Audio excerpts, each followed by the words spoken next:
Hello, and welcome, all you wonderful Tubi Dicers. I'm your boy, Daddy Tarzan, and we are here, and it's clear that you're here for a good time too. Again, I'm Tarzan. You can find me on all social media platforms as Daddy Tarzan 82855. With me, my wonderful cast of intrepid adventures into a galaxy far, far away. Let's go ahead and get a little cast roll call, for, if you will, starting with our lovely pilot, Chav. Hi, I'm the lovely pilot Chav, being played by Matt, also known as Wartor Knight out there on the interwebs. And yeah, as I said, playing Chav, the Nothoan individual that just might be on a vengeance mission now, but that's okay. Up next, Humphrey. Oh, hello there. I'm Humphrey Wendell Wickham on all socials. I'll be playing Odil Atin, our residential architect, eccentric Mandalorian architect. And next up, Osmodius. Hello, I'm Oz, aka Osmodius, aka Son of a Ghost on all the interwebs. Yeah, tonight I'm playing Rawl, our resident grenadier, and he dealing with some things. This poor individual has no brother now, and now he's dealing with Abandonment shenanigans, issues. whatever's going on here. So this should be fun. We'll love it. What can go wrong? Love it. There is a chance we will be joined by one other. You all know him as the wonderful Victor, the Story Weaver. He says he's trying to get situated, but wanted to go ahead and get the story rolling. In the meantime,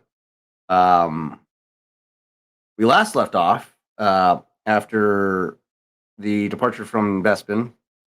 The crew of Core Atlas had made their arrival to Nar Shaddaa, as that was their last heading after a speedy escape from law enforcement pursuit. Arriving on Nar Shaddaa within the 2-week time frame. I think that you guys shaved off a day in travel, but during that time they had a lot of downtime in their travel, so they came up with distractions to get them by with to help them deal with the pain of losing a member such as a brother to one, a trusted overseer to another. Rawl, his mind was clouded with the pain of losing his brother, and due to that, he missed some basic routine maintenance, but wasn't anything too drastic to put the ship into or out of commission. Uno began conducting astrogation checks to make sure that the route that they are on is up to date and safe for travel. Chav, we never discussed what your check was during that downtime. No, we did not, but I do believe that if Chav was going to be working on anything, it would be the logistics of whether or not he needs his retrofitted hangar bay, or which he currently has, or if he would need to coordinate swapping that out for his smuggler's hold. That is true, and you last were notified by the manifest or the shipping or the tracking manifest that your retrofitted or your smuggling compartment is here on Nar Shaddaa. You just have to locate it and have it brought to your landing pad. So working out those details behind the scenes, getting that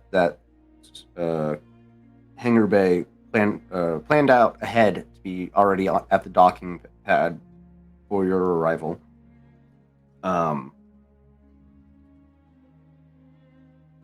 Everything seemed fine until there was a sudden lurch in their, or a sudden interruption to their hyperspace travel, which forced them out of hyperspace very abruptly, only to be intercepted by the Imperial Asura-class dreadnought Nullifier, which had aboard a certain admiral, Camus Yuldani, who was charged with scouring the sector for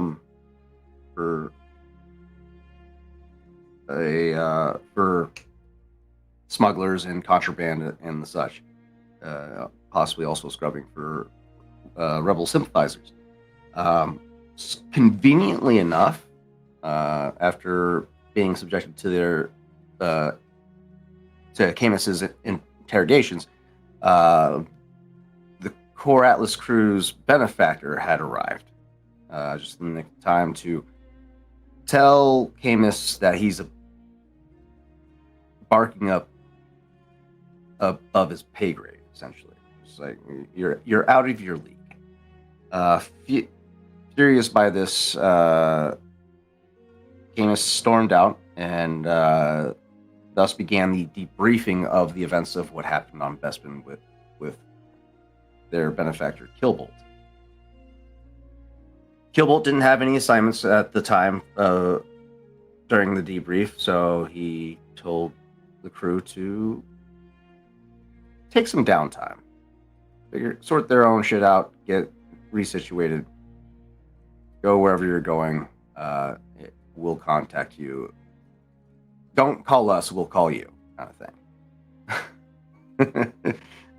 Following that request, Core Atlas did depart the Nullifier to arrive at their intended destination of Nar Shaddaa, where their black market contact, Galt Renow, has informed them, after loading some spice onto their ship, that he has a smuggling or a dealer contact planet side that he needs his cargo delivered to.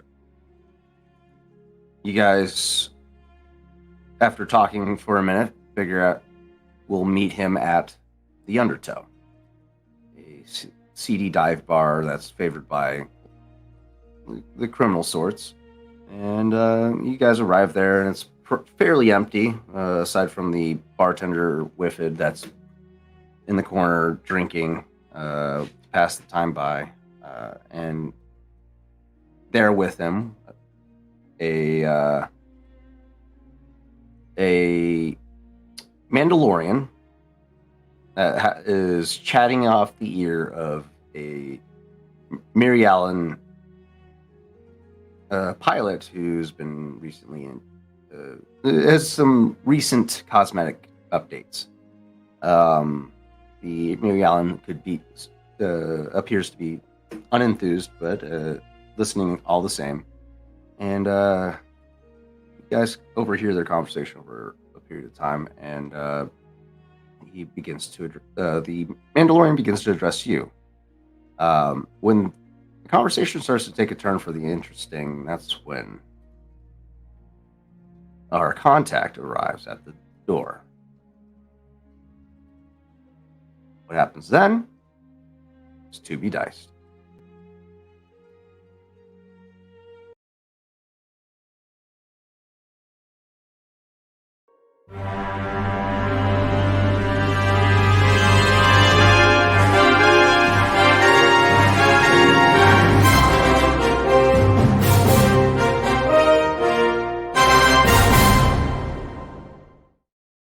All right. Stalled for time long enough to get our lovely Victor into the fray. Welcome, Victor. Those of you unaware of who he's playing currently, that's not Oho down there. That is Dai. a Mary Allen that was recently mauled by somebody. Apparently. You need a guy? He's your guy. Let me reset the scene for our viewers. The Undertow, a seedy bar on Shaddaa that criminals and thugs frequent whenever they want to avoid imperial entanglements. Headed at the bar, a Whiffid with dark brown fur and blonde highlights covering his entire body, a large, imposing, muscular frame, and massive tusks with green eyes. Day Kareem is this individual's name, and he does not smell pleasant at all, but he knows how to entertain a crowd.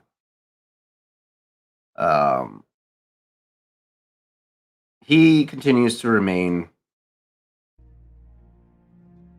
separated over by the well where the drinks are prepared and whatnot. You can see him occasionally raise something to his massive maw and pour something in secretively. Actually, he's not even being discreet about it. He's just he just pours a massive shot into a glass and just throws it back. You get a sense that he just doesn't really care. I mean, in an establishment like this, I mean, what do you have to worry about?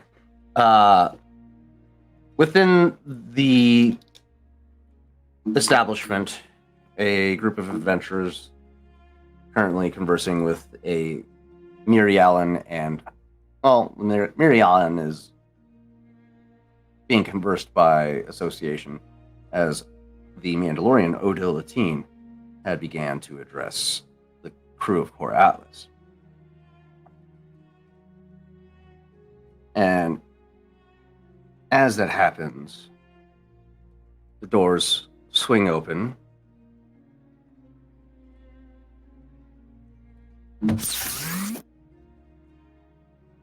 And in walks a shady figure.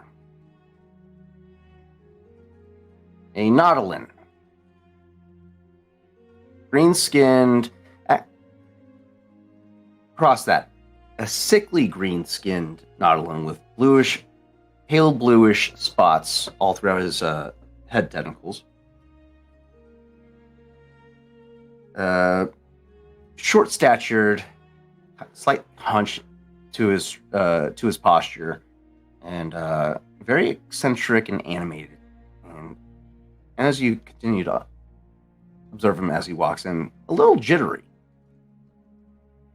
He scans the room, seeing that there's not much people here to sift through to find what he's looking for, and his eyes land on you, Chav.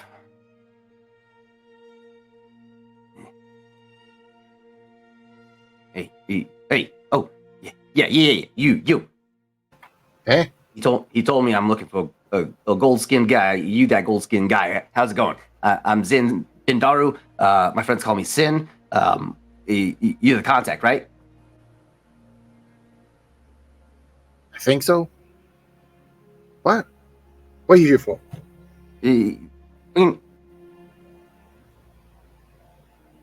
the guy. You know the guy. The guy. He's a mutual friend. You know what I'm talking about. I mean, come on, man. What is it? Your first rodeo? Come on. Are you for the souvenirs from Bespin? Yeah. And I had to make sure you were cool, all right? You know, it's not my first Oh, rodeo. I'm cool. I'm cool as a Nautilin cucumber. I'm cool. Cool as enough. All right. Don't worry. I got it. It's just outside. Take it easy. We'll load it right up for you.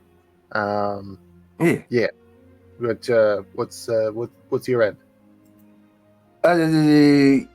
Payment's already been sent through. Our friend already has that. He said to let you know, contact him once the handoff is completed, and your commission will be on the way. Right. Your cousin, right? Your cousin? Yes. That's what I was told. Yeah, cousin. Cousin. Cousin. A long distant cousin. Yeah. We don't need that much of a story. All right, just kind of keep the basics, okay? Yeah, absolutely. Yeah, I'm cool, man. You cool? Hey, I'm cool. yeah, I'm cool. You cool? You cool? Yeah. I'm more than cool. I'm golden. All right. You definitely golden, my friend. You definitely golden. That's a not one joke. Anyway, as you're watching this guy, you get a sense that he might have imbibed something before coming here. His eyes are very glossed over. He's very energetic for this time of day, and yeah, he doesn't look malnourished or like sickly from substance abuse or whatnot. And you just get a sense that whatever he's on, it's fucking. It's hitting him pretty hard. Was it the smartest thing to do before a deal? Probably not, but you know, this guy's eccentric. with that, he's just gonna kind of like nod, and he's gonna go with him to make the pass. And as we kind of get there, I'm just gonna be like, hey, you know, there's a certain amount of this, and there better be a certain amount where it gets where it gotta go. All right? Oh, yeah, absolutely. Yeah, I got you, man. What do you? Can you let go? My cousin know that after I move this product, Souvenirs. I'll be ready. I'll be ready in 2 weeks. Yeah, 2 weeks. yeah, 2 All weeks. right. Give it 2 weeks, and I'll be ready. All right, see you later. And he turns around. And In that awkward silence, you just see him just kind of start bobbing up and down like impatiently, and just like. he's got what he needs, and Chav is going to completely forget he exists, other than to message call.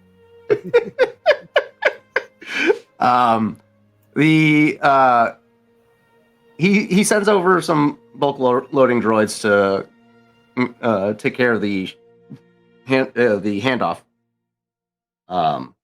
and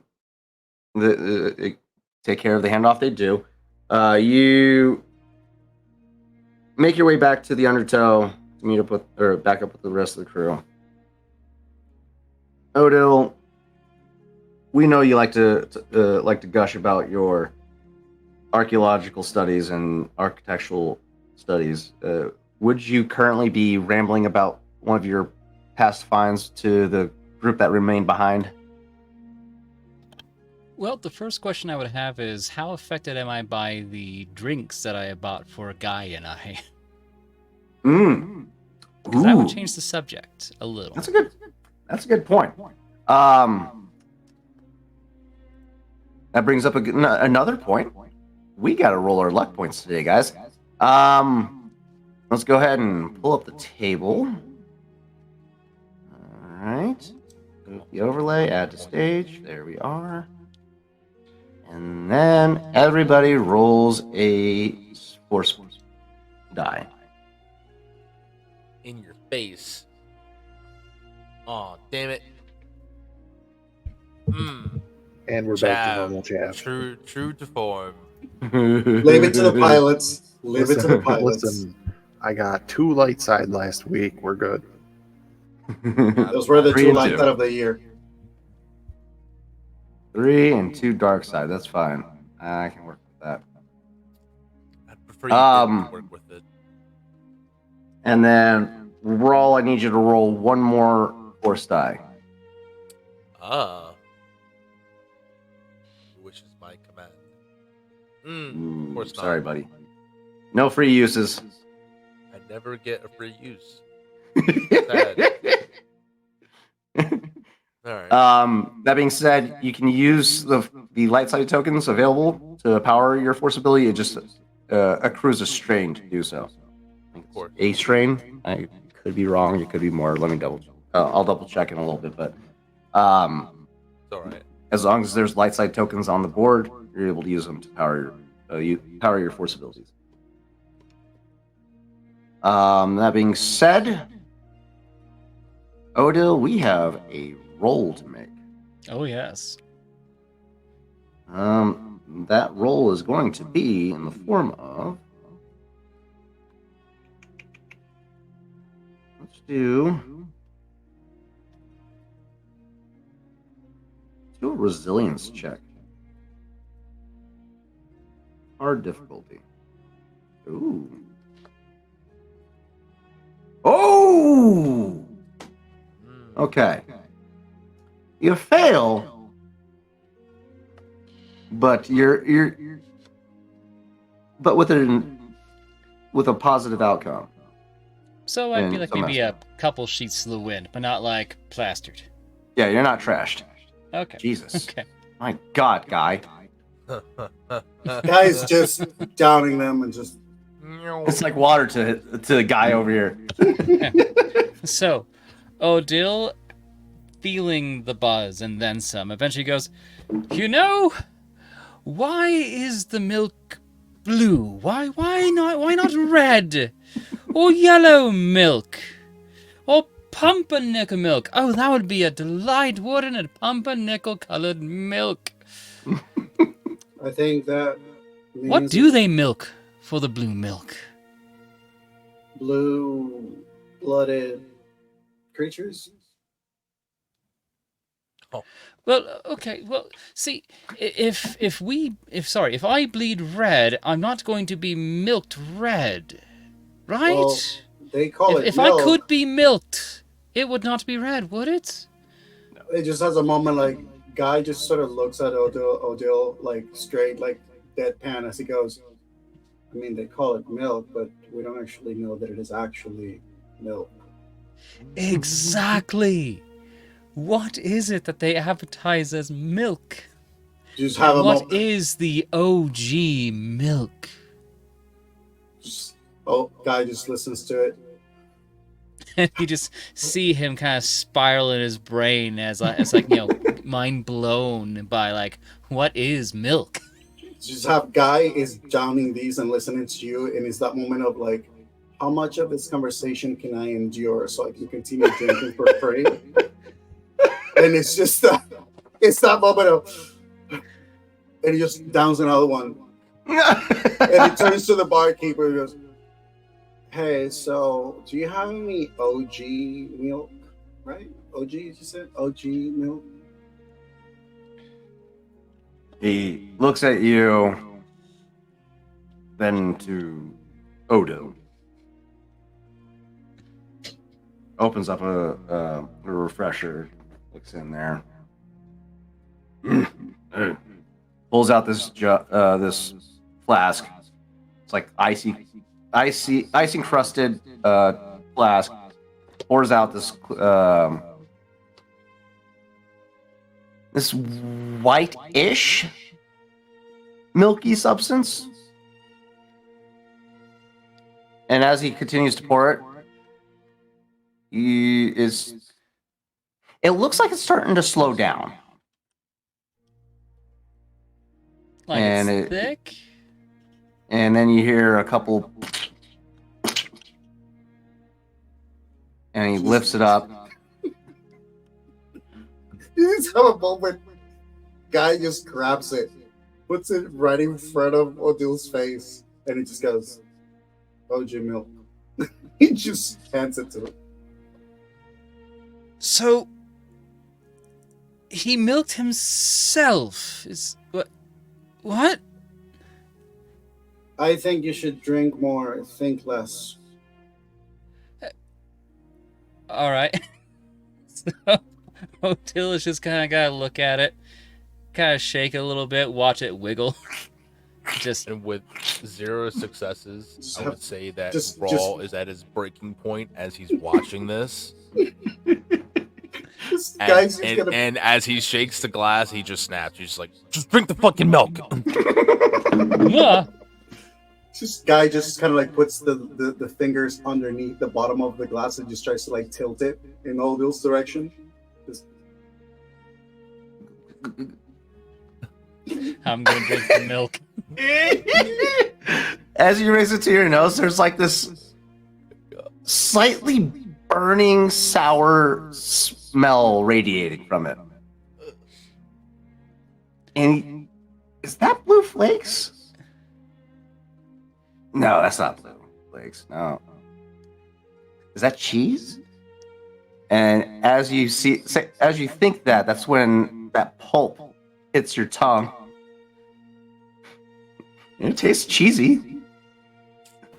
Dare I say, do we have the red card or the X rule? How do I knock under the conversation? Moving on. How do we fade to black with this? Do I roll a resilience for swallowing the cheese? Oh, you're gonna go for it. Oh God. Yeah. All right, that's gonna be a formidable All right. challenge. Oh! Oh wow, he almost Oh, goes for the you- challenge. Almost powered through it. So yeah, it's gonna be like that. Like you'll see him like swallow it. It's a little bit of a force down. It gets past the lump in his throat, and he looks fine for a moment. That mild unbalance where you're not sure which way he's gonna tilt until finally he tilts to the right and just vomits right there. Oh my And God. And when he Raw comes up, being there's just on like a his- little, like a strand of it coming out of his nose. Just Ugh. okay. Okay. Throw it out. Throw it all out. Oh, I Get a think new that, one. that's turned. Oh, it's turned. It's done more than Oh, turn. ugh. That is spiraled like a tornado. Like, that's been doing barrel rolls. That's how much it's turned. That was- that's Guys Roll just the having boots. another blue milk glass. He just like looks at Odin and goes, "Do you have any more milk questions?" I think I'm good. Raw scoots his stool down a good like 3 spots. Wait, What the hell did you even give him to drink? that's been in there for about 3 years. I don't know what it is. Jesus, the man. Good force almighty. Somebody asked you for the OG milk. You got the first one you ever bought. What is this? All you use, you're just like never throwing it away. Just, oh yeah, it gets better. There's a reason why It they wasn't say age is labeled. like wine. It wasn't labeled. You don't need a label. You need biohazard container. That's what you need. Yeah, I probably. If should there was look that any kind of Food and Drug Authority on this plant in this sector, they would shut you down just for opening the lid on that. up. boy, that should be sold on the black market. No, it shouldn't. Well, Not unless you're That's- trying to that reduce stuff all is crime to lethal. zero. I was too afraid to try it to see if it was bad. According to You don't need to try it. I can tell from here it's bad. I was outside going, there's a disturbance in the force. So 1,000 poor glasses cried out and was suddenly silenced. Oh, I'm disturbed, all right. Guy's just gonna turn to Odin and just goes, "I think you need hydration." Another round. And he'll just kind of, whatever shot or drink is left on the counter from their drinking escapades, he'll just kind of take another swig and just not really swallow, but swish his mouth out with it. Yeah. You start you start doing that, and you hear from the other side of the bar, Kareem turning on a faucet and pouring water into a pitcher. And he looks like he's gonna hold it out to you, and it goes your direction, but then he just turns it to the side and dumps it on the floor where you puked. That should clean it up. That's fair. That's fair. How's it look over there? I'm not getting up. I ain't looking at it, but you definitely have to clean it up. I did. So you actually see him pull off one of his like gloves and everything because he's not going to sully his equipment for this, and just I'm gonna say he picks up like this big lump because it was Matt's so ready for us to be it was a past straight this. swallow going down. It was a straight swallow coming up. So Raw slowly puts the last glass he was drinking down on the counter, pushes away from the countertop and goes, "Right, I think I'm done here. I'm gonna go wait for Chav elsewhere. Maybe find another bar to go sink my teeth into. You guys have fun." I think Guy just looks at Odell when he picks up the thing and he just goes, I just want you to know that if you ever need to hire me to have that as my cargo, no. And that's the story of Odil, everyone. Bye.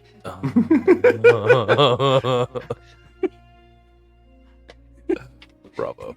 He ate the cheese and died. I can. Rest in cheese. You drank the cheese, and it wasn't in liquid form. It was liquid-ish. Had it been churned properly, it probably would have been a little more congealed and solidified. We don't need to talk about it anymore. That being said, as all this is going down, Thank God. T3 comes rolling up and bumps into your leg, Odil. And you just get a series of chirps and shrills. Your understanding of binary, he's trying to remind you of the conversation about the job that you were discussing with these individuals before. Yes, Not I that know. With blue milk. We're going to have to clean your wheel later. I'm sorry. At least you weren't right there when it happened. But yes. We'll talk about that later. Anyway, but aside from the unpleasantries of this milk, I actually am in need of a crew for an expedition. Oh God, have you heard of the Raxus system? His Majesty Lord GM, have I heard of the Raxus system? What have I heard about it? You've been to it before on one of your various jobs. The first thing that comes to mind when he brings up the Raxus system is the wheel. It's a space wheel. Yeah. Oh, a space station. Okay. Chav will just kind of, yeah, I'm aware of it. Yeah, what of it? Well, I'm on an expedition to find certain artifacts that may have been misplaced on Raxus Prime. I'm surprised you didn't chuck up an artifact a few moments ago. It seems everything else came up. You and me both. But I digress. It's just, well, you see, it's not exactly, can't just willy-nilly go there and start poking around things. People ask questions, and I normally would go through the proper channels and secure a proper fund and everything, and... Actually, quick amendment. Remember the wrong sector. Chav, you know the Raxus system to be an Imperial-controlled system, heavily patrolled by the Empire, so you avoided it for the most part.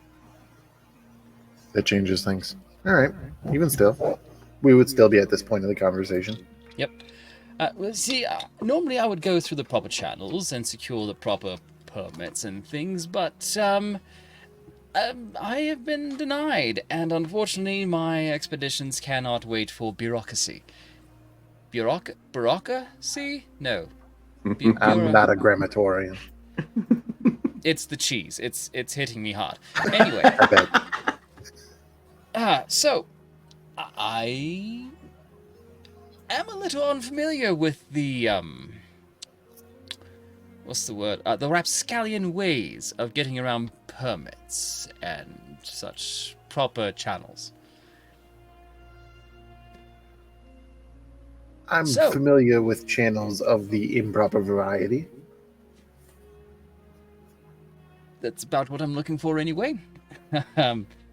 But I promise, what if I will not be bringing along any cheese. for this particular endeavor, if that's what you're concerned about. I didn't have a rule about cheese, but I think I do now. So do I. But yes, to secure less than bureaucratic means of getting to Rackus Prime and poking around. I think we can figure something out. Wonderful. It's just sort of a question of where do we work out the particulars, or that sort of thing. We can do that on my ship. It's the Northwind Chimera. If I remember correctly, we are docked docking bay 3E. Nope, 3D, because it was 3E originally or something, and I said that I like D better. It's easier to back into. So, what kind of things do you have with you? Like, I mean, I'm not going to carry a suitcase for you, but yeah, what he said.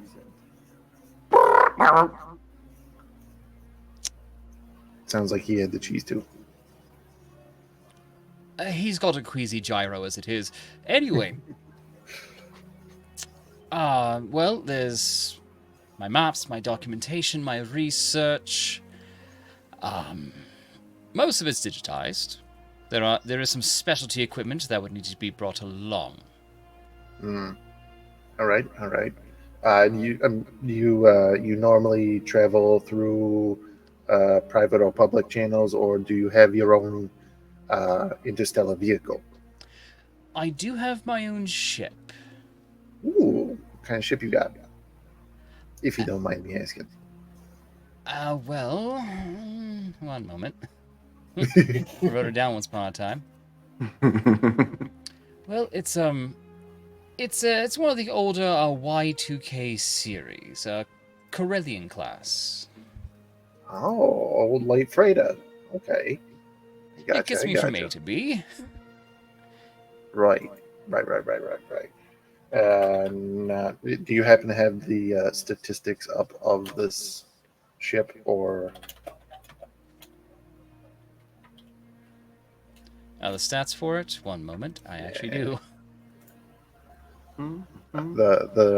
What I'm looking for is silhouette. He's a big boy. I mean, I have pictures. I'm just not sure where. Oh wait, we have the Discords. I can send them there. Is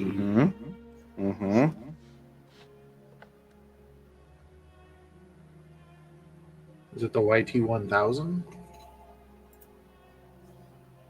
There we go. Dropped in the Edge of the Empire chat. Beautiful.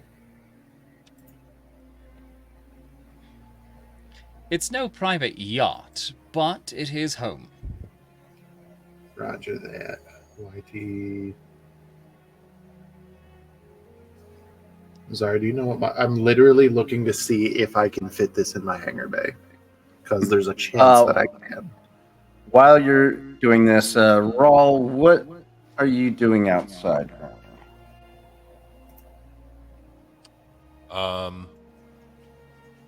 It's probably trying to find a coffee at like a local food vendor, street vendor out there. Okay, And give me an easy underworld knowledge check.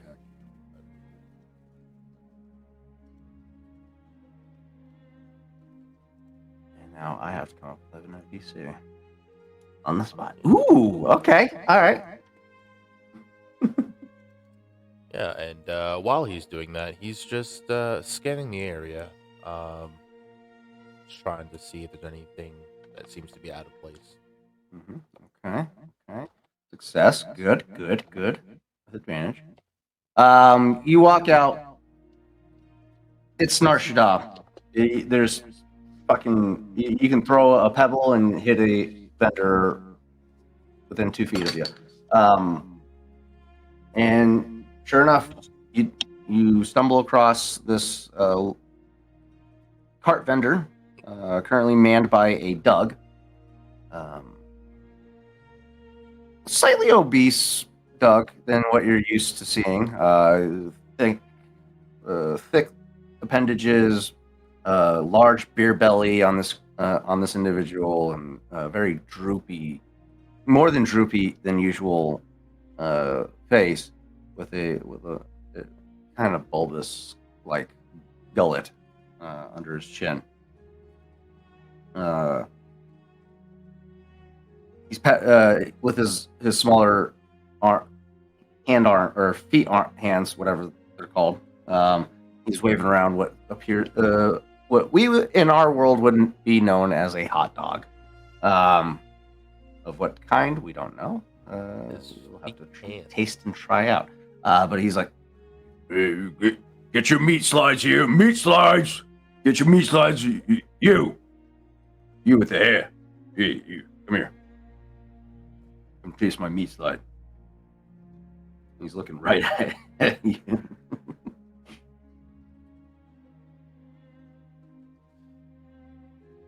You just stand there. Come taste my meat slide. Is he holding this meat in his hand? Yeah, it's he's holding just the hot dog itself in this tiny little hand that's where legs should usually be, right? But his legs are where his arms should be. It's a very odd sight, and being that he's slightly overweight for a dog, it is kind of a shock to you. But yeah, he's waving this little thing around with these tiny arms and pointing it at you like, "Hey, get over here and taste my meat slide."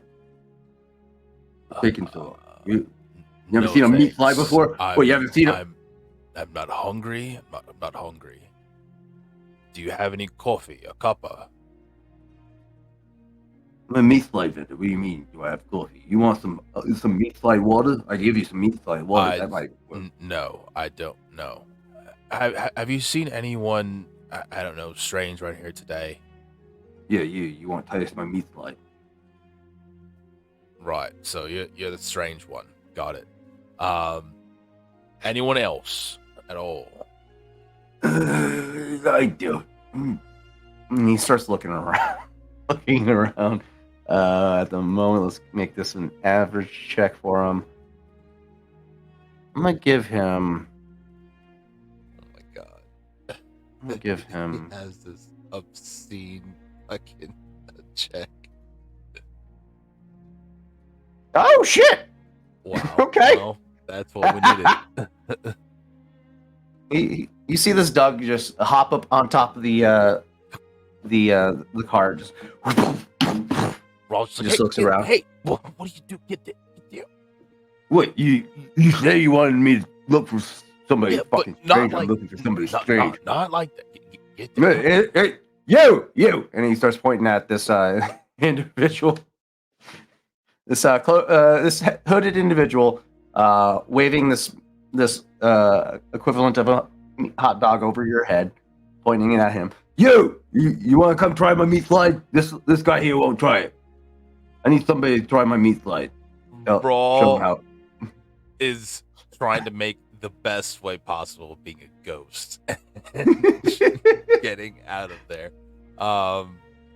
If there's like a passing cart or transport, he's gonna try and duck behind it and fucking take off. Go ahead and give me a stealth check, average difficulty. Christ. He's a meat slider vendor. Fucking hate it here.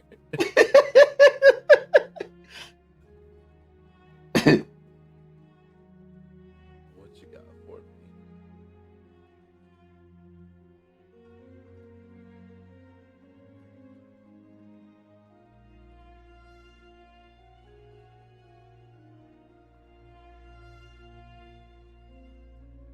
Nice. Yeah, you fucking dip out like it's nothing.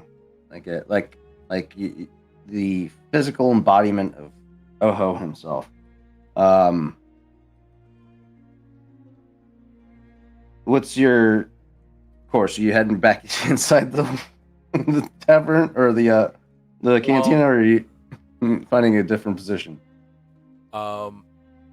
He's gonna continue perusing the area. If there's other kind of vendors, particularly a motorcycle vendor, if anything, like that, he's just gonna kind of walk along. But as he's walking, he's going to be looking around and seeing if anybody in particular is watching that bar. Gotcha. All right. This is going to be an average. Actually, let's do a hard perception check. As that Doug just kind of raised everybody's alertness, and it was still rolling like shit with these difficulties. But yeah, there you go. Oh, I'll take that. Thank you. Okay. Damn. Damn. All right. Well, Damn, son, where'd you find this? yeah. You see.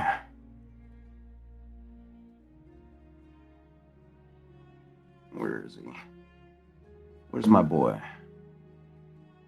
My beautiful baby boy. There. Bounty. You see a bounty hunter. What he is exactly? I can't remember what his character sheet is.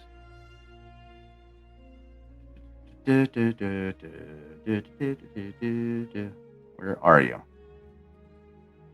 There he is. There he is. Okay.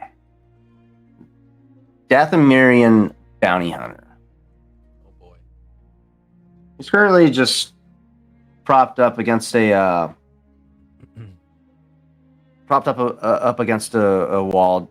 Currently seemingly minding his own business at the moment, but his eyes are set on the undertow. For what purpose? Don't necessarily know. Might be meeting his own contacts there, or he's just waiting for a friend to show and he'll follow in. But yeah, he just seems to be passively watching the tavern or the cantina. Do I recognize any insignia from Dathomir on his clothing or his armor? He's got some very familiar tribal markings that is common amongst their culture, as well as the head horns, the crown of horns. His tattoo markings are blue and black. He's got bright red eyes, and currently adorned in a gray duster with armored plating underneath, and a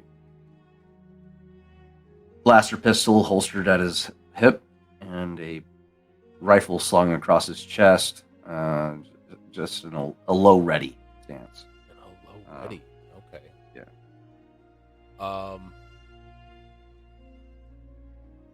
And he's staring daggers at the Not necessarily daggers, just as of right now, it just seems very passive. Like he's expecting somebody. Okay. Raw's gonna clock that.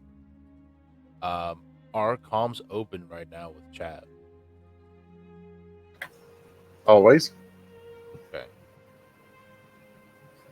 Raw's just going to message or say, got one bogey outside. Unsure what intentions are. Maintaining visual. You just kind of make it not obvious that he's saying this. Definitely like turn away from the guy for a split second to say this, and then turn back, keep eyes straight, and he's gonna walk along each stall, not really like looking to buy anything, just observing, seeing what's all there. Right. But always keeping an eye on this death menu. He hears this and just kind of like is still nodding along with the conversation with Odo. and then just kind of abruptly, just like, yeah, fascinating. What was your name, Odell? Yeah, let's take a walk. All right, let's get where we're going. Well, after you, my good man. Yes. Yeah, you can And as he stand after tries all to that, get right? off the stool, he just kind of flops. Oh Lord! All right, come on, and just like as two hands as he scoop you starts up. to slump over, you'll see T3 kind of like whir underneath him and let him like droop over top of him. Oh, you're You used to start to this. All walk right, I and see. then immediately go, oh, wait, hold on, my helmet. And My helmet. Oh my god. Not surprised he wears a helmet.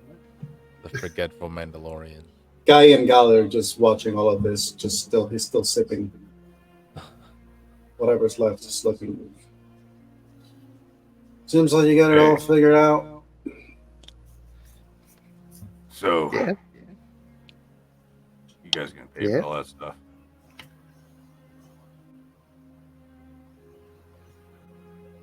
I didn't drink nothing in your fine establishment. At least not today. I'll be back though.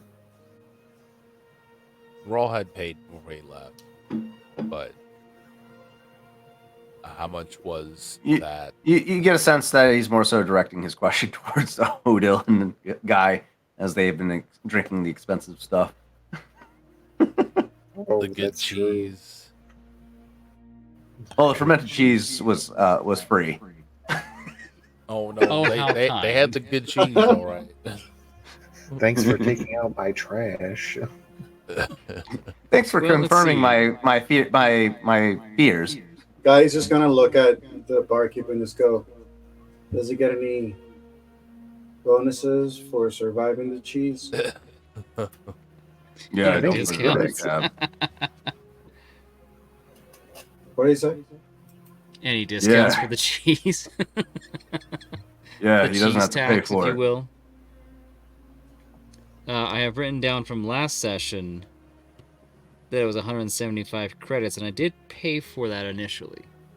Ooh. That's Oh, right, because okay. I tried to get a vibe check on that to see if money was an object. It was actually what made right. Guy pay attention.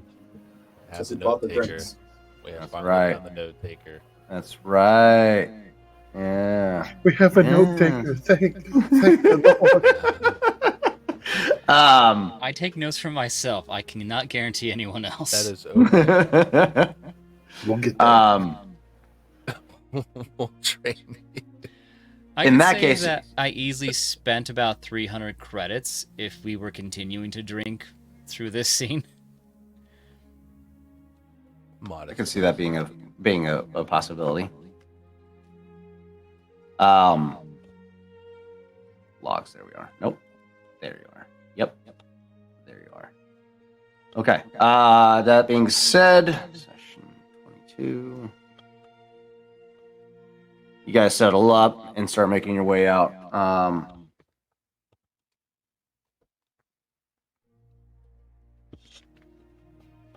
Current trajectory at the moment is towards the Northwind Chimera, correct? Correct. All right. With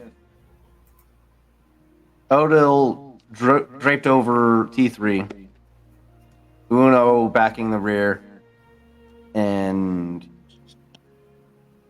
Guy, are you also following this little thread of adventure? I feel like Guy would probably watch them leave and just be there sitting, finishing whatever drinks were left. And there's a possibility, like after a while they're walking, they just sort of like see Guy just like appear. And it's just that thing of like, so I can tag along. I still haven't gotten another gig, so I got time. Free time. I mean, I'm not paying you. Oh, don't worry. Don't worry, darling. I have you covered. And if this expedition pans out, you will all get more than paid. Yes. Guy just sort of like looks at Cav and just points at Odell. All right, he's paying you away. All right, let's go.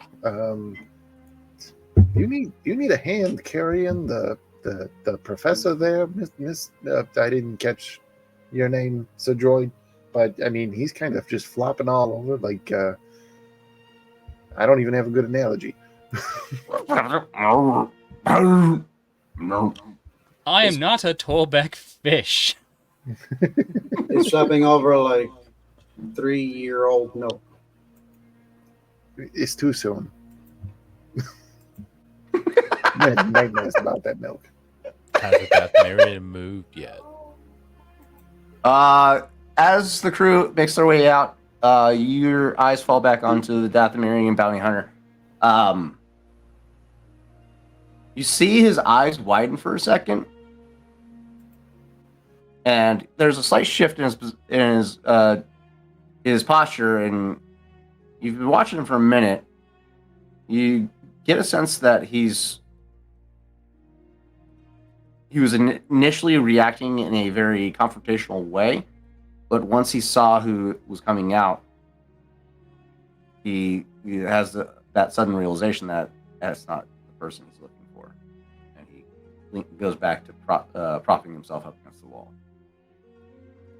So he's not looking for Chad, Odell, or Guy. Correct. Yeah, Chev actually, once we made it a safe distance away, would check back in with Rawl to ask that very question. Just like, hey, your bogey, are they still perched or are they following us?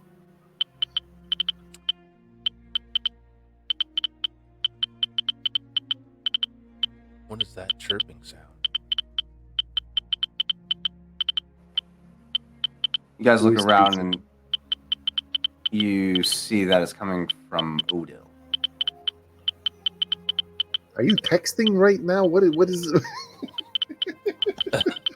No. This is old Rhodian Morse code. Something about my sister's blouse Going a lot longer than I was expecting. is only 7 credits. Don't look at it's the on droid repeat. in That's the why. eye. Oh God.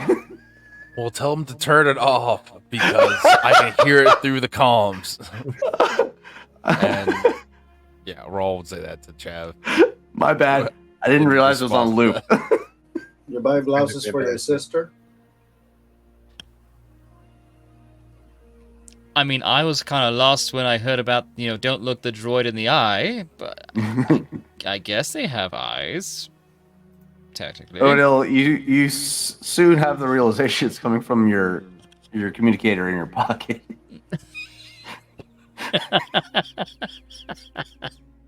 Just kind of.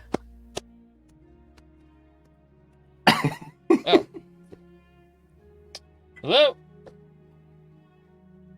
It's a letter, and you're trying to talk into it, but it just pops up the message itself.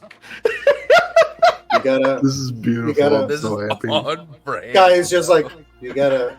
That's not a. You get. It's a. Hello. You'll.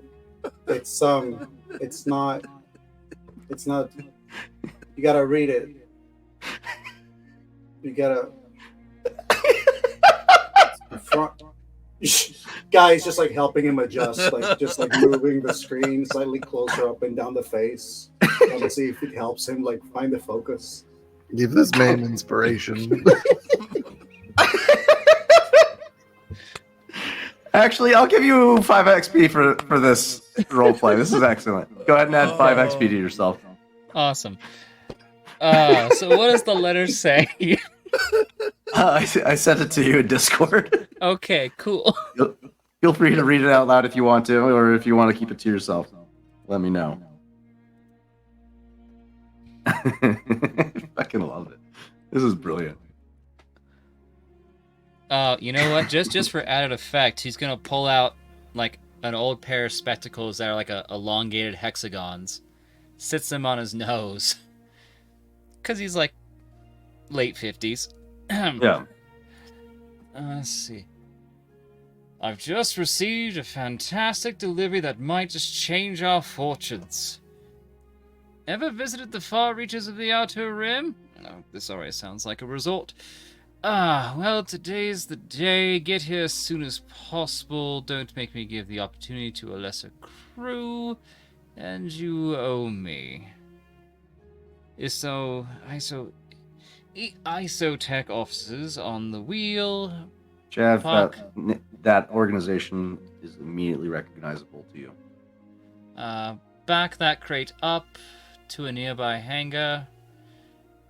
Riom.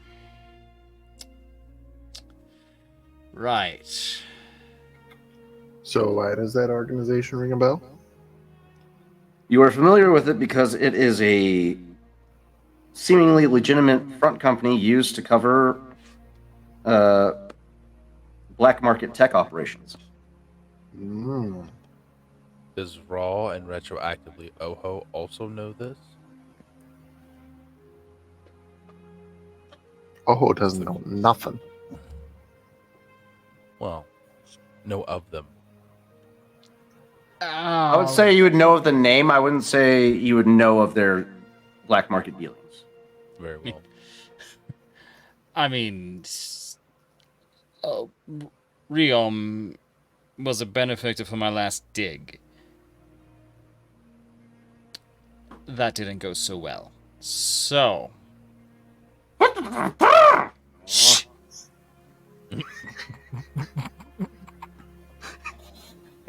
I do owe him.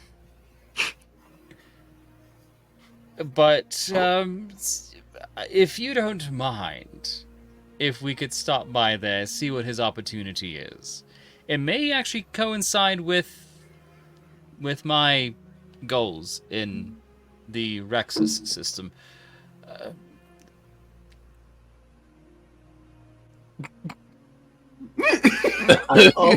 I think it's done talking. And right about there, as he gives that big grin, you just kind of go, whoop, and there's like another lump of cheese. I didn't tell you to stand there. Ugh.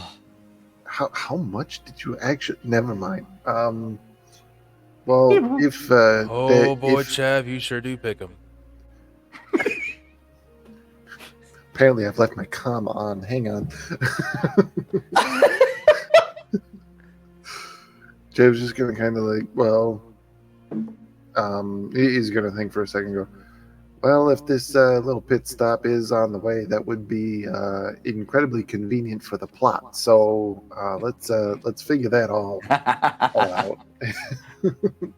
Like he planned it. That's actually incredibly convenient and not at all suspicious. I don't know what you're talking about. But yeah, he basically just insinuate that he would like to get back to the Chimera to try to map the whole thing out. All right. Chav, go ahead and do me a favor and roll a...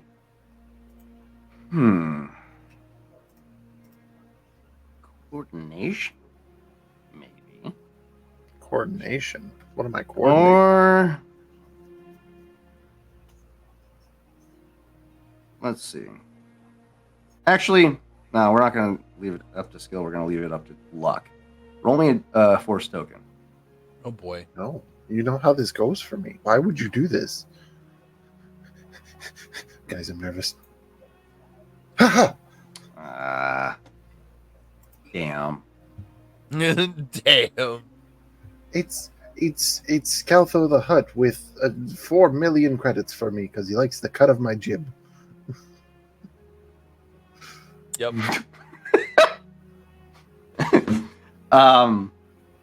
That's also another thing that we What? No, I didn't say that. That's like no. let me put that in my notes here. Wait a Anything but minute. that. No, go back. Oh god. No notes. No. Next thing you know, you just see Guy taking off like, okay, bye. On his ship, it's just peace. He's got a Sunday, just chilling with a little fucking umbrella. Okay. Just, his astromech is padded in the ship and he's just looking out the window like.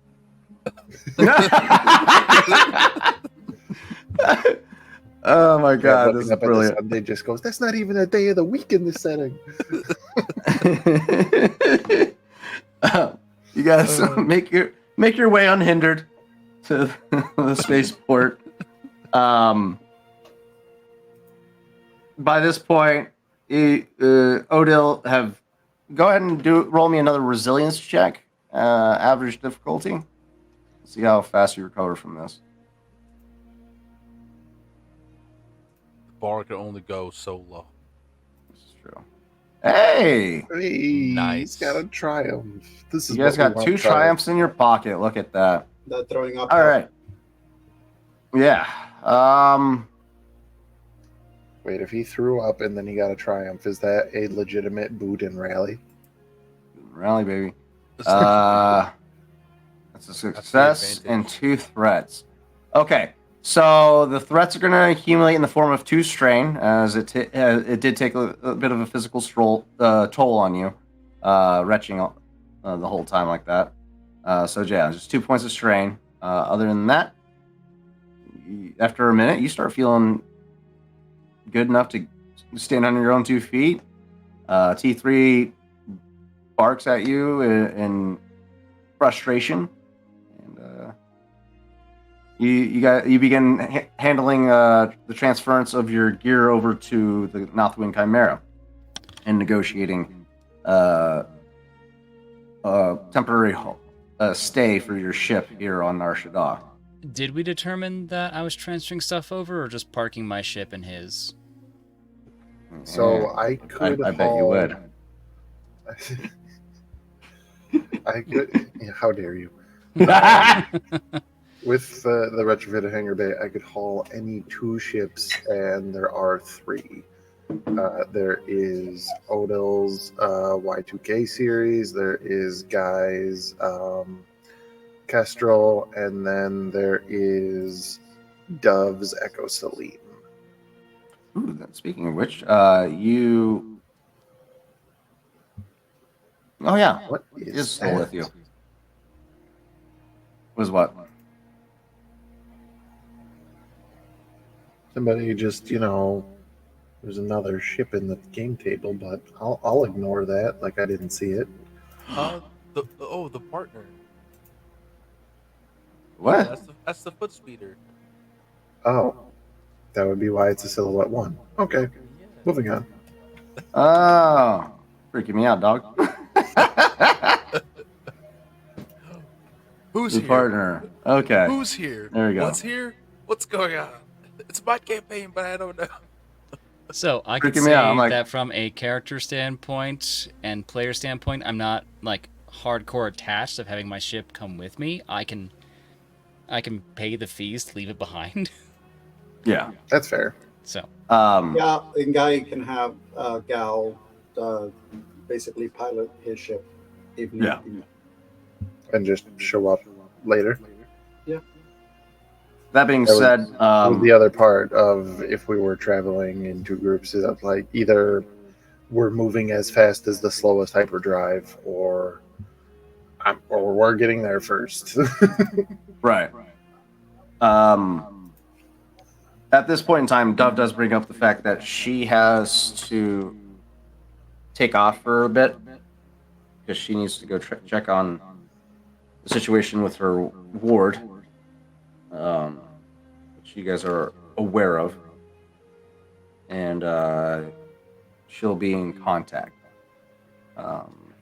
If you need her, give her a call, but for the time being, she has to go off on her own to handle that situation. Make sure that I suppose that's fair. fine. I would love to see a one-on-one one-shot with whatever happens with that ward. But anyway, I digress. What do you mean, Brawl? What are you trying to subject the child to? Listen, I feel like there's a story Trauma. here, okay? Murder. I'm joking. Yeah, I am joking. Man, kinda. But yeah, the Echo Selene, she powers up and takes off from there. You approach your ship and uh, and enter as well.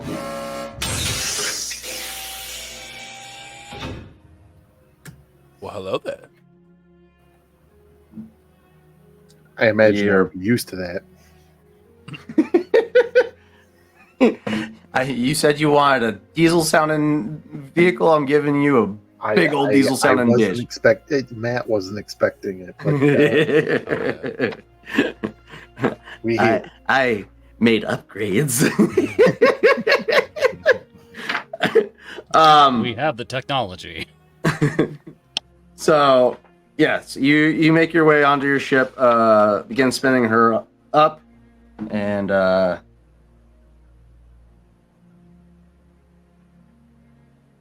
did you put the smuggling compartment back on, or are you keeping the retrofitted hangar bay for now? So if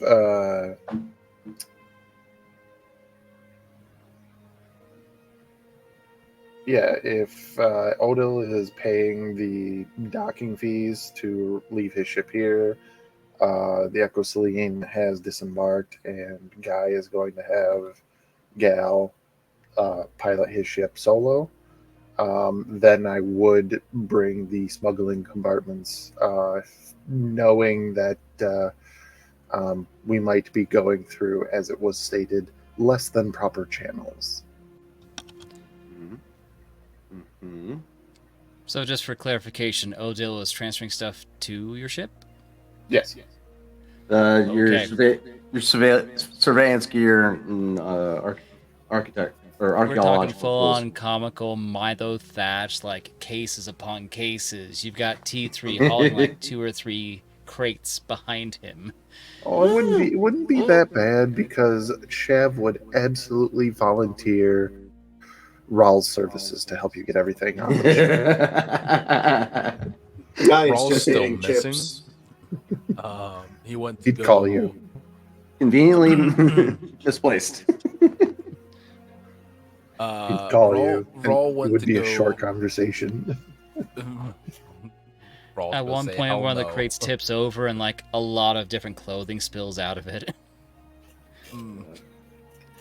I don't Quickly get shoves paid it to back ask in, questions. lids on. Nope. So Raw went to go peruse the latest and greatest speeder bikes.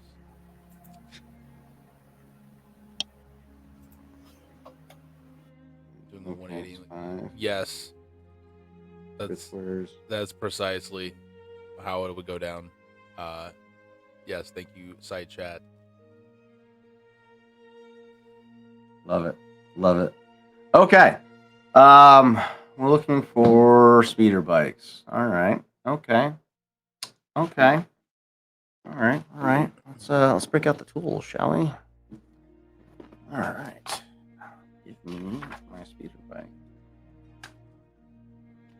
You make your way through the imports district, where you can find various. I have an eye on the 88R Night Screamer. And what's the rarity of that little piece That of is a equipment? 6, but I'm good for it. So You guys are sitting pretty on cash right now. Sitting pretty flush. Okay. All right. Oh my. Welcome, guys. Thank you for the raid. You find yourself at a speeder dealership. We're gonna roll another NPC. A Pantoran woman. oh yeah. Light blue skin with purple tattooing markings that you're familiar with from a previous Pantoran you've encountered before.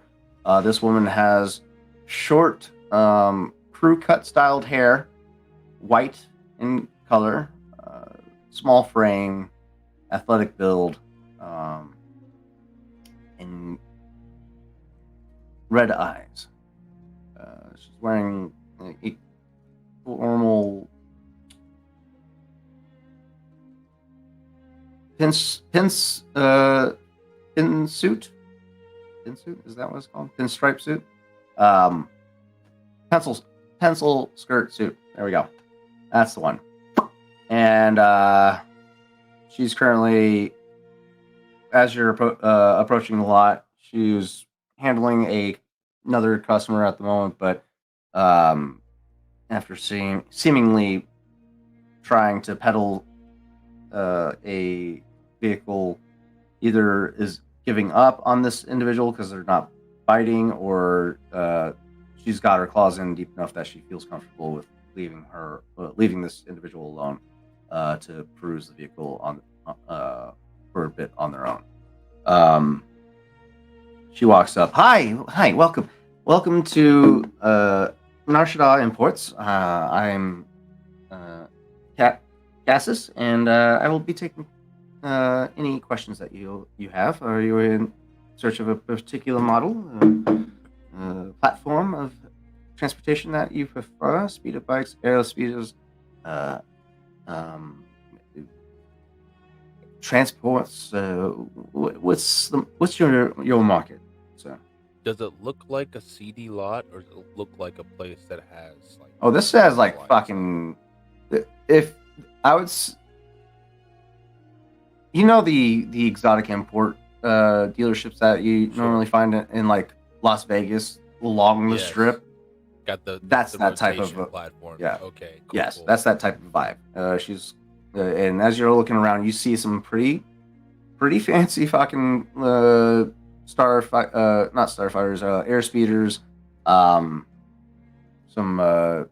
transports that you would normally see like a government representative being transported in, and so on and so forth.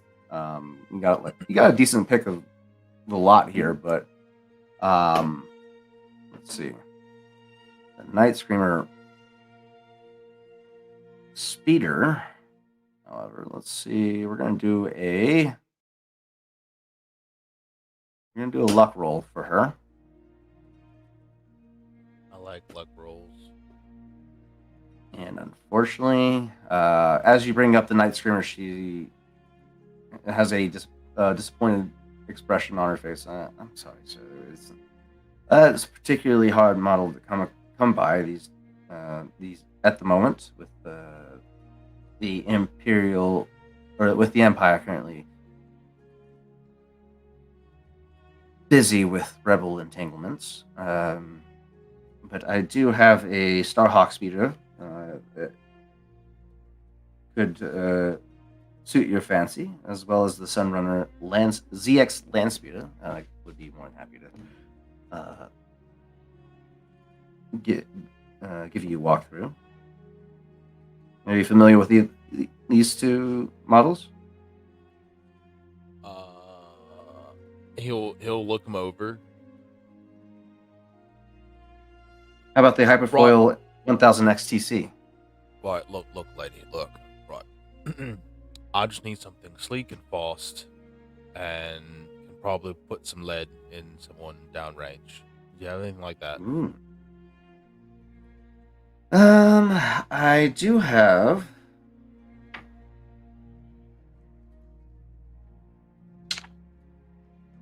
It seems that you're in luck. I do have a HSP 10 Pursuit Airspeeder. It's quite the hot commodity at the moment. Dromore Motors, model Airspeeder HSP 10. It's got the maximum altitude of 100 kilometers. And, it seats 2.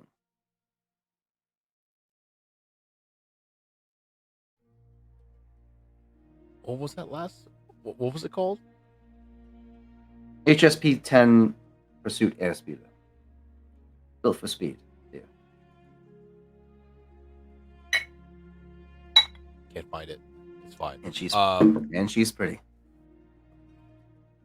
Preferably would like a bike if you have one, but is it possible to order one? If you want a bike, I do have the Starhawk speeder bike. It's a swoop bike. So it's from Icus Ando manufacturers. Right, I've seen Maximum- those before. It's hard to mod, hard to ride, and it's not really my style. It's fine, but are you able to order off world maybe? Yeah, I could. It'll take some time. You sure you wouldn't be interested in the Starhawk? It comes standard with a light tractor beam coupler.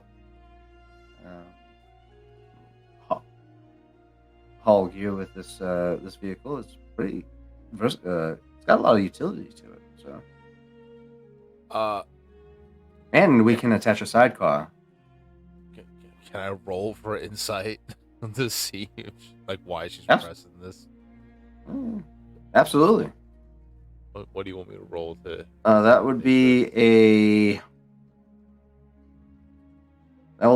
perception check. Average difficulty. You succeed. Look at that. No, nothing on the board but a success. You get a sense that she's being pushy because she's trying to make a sale. Does it seem like she's doing it out of desperation, or is it out of?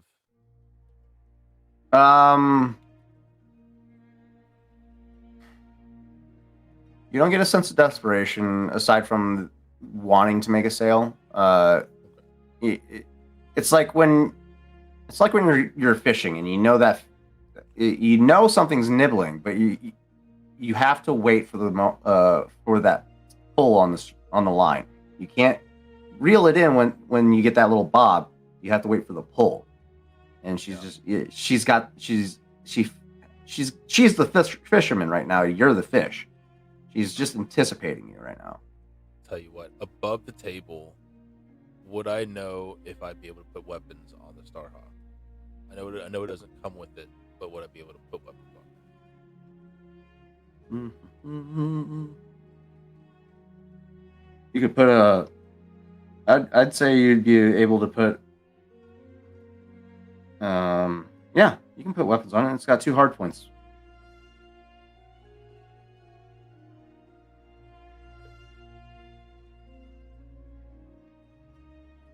But it has that.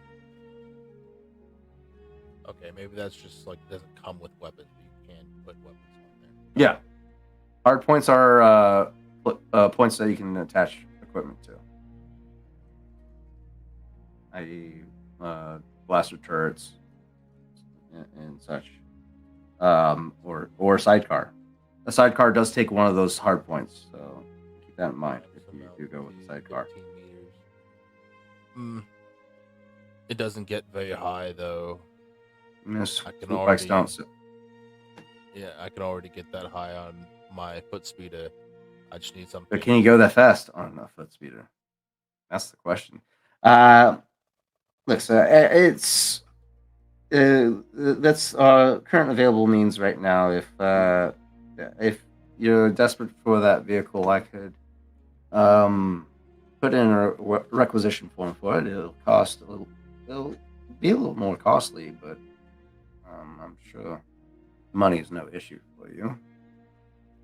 Oh well, you determined right. Yes, money is no object, but if there's any way to get it here within, say, a fortnight, if possible. She just gives you an odd look over with the mentioning of Fortnite. Can you give me like an exact amount of time that you're expected to come back? I'm sorry, I wasn't alive. Fortnite. I don't know. 14 days. Just say 14 days. 14 days, yeah. All right, thank you. 2 weeks. Yes, I can have the ship ready in 2 weeks. Or the airspeeder, the swoop bike, whatever. It'll cost a little bit extra, but I can have that prepared. Anything else? No, that's it. I suppose that comes with the kit and everything for safe travel and whatnot. What do you mean by that? You know, like helmet, gloves, riding gear, anything like that? Does it comes with it included, correct? I don't see why it would. All right. Do you sell that kind of gear here then? Vehicle dealerships. I mean, you're looking for equipment. I could also put in a request for it to be shipped as well. It'll just, again, take some time. I'm sure it'll get here before you're back, or before your shipping your speeder gets here. But again, that'll cost you. For these deliveries, I will need a down payment in place to ensure. Right. How much? Give it about.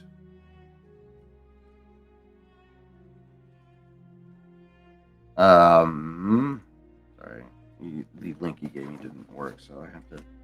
Oh no. Night Screamer. Yes, There we 88 go. R Night Screamer. I don't know why it didn't work. Oh, it must be Missing missing info. quotation marks. There we go. All right. What is the standard rate for the Night Screamer? Let's see. It is 5,500 credits, rarity of 6.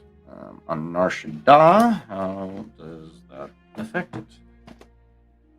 Let's see. We got a ways to travel to.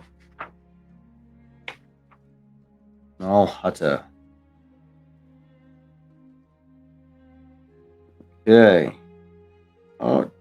Exports is tourism and contraband, imports, consumables, luxury goods and technology, trade routes.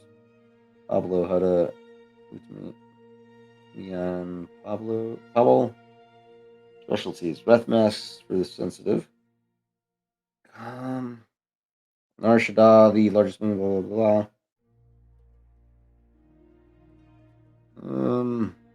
Let's say how it affects the market. Let's see. Yeah, past it. Economic flux. There we go. That's gotta be it. Nope. That's the expansion region. She's gonna mark it up, obviously, for shipping. 2,500 for that. That's gonna bring up the price to 8,000 plus the shipping for gear. Let's put this at an even 10. I'm gonna need 10% down for the deal, and I will have that waiting for you when you arrive. Right, I'm $1,000. not good at math. What is it? You want how much? 1,000 credits, please. 1,000 credits done. All right. And he pulls out the 1,000 credits from the stash he had pulled out previously from. And under what name should I be having this ship or delivered and held for? Just have it under the ogre. Choice name, but no worries. It's a call the it, ogre. if you will, to handle. Call it what you will. Nickname. For your various enemies, I assume. Sure. Past enemies, whichever. All right. I'll be sure to keep an eye out for that name. All set on my end. The books are settled.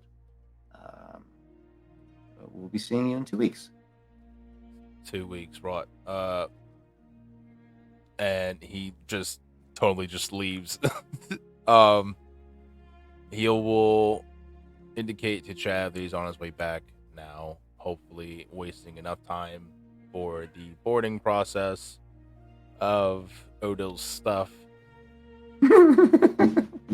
I would say by the time you arrive, Odil would have been finishing up on the last bits of equipment that he needs for this archaeological mission, and is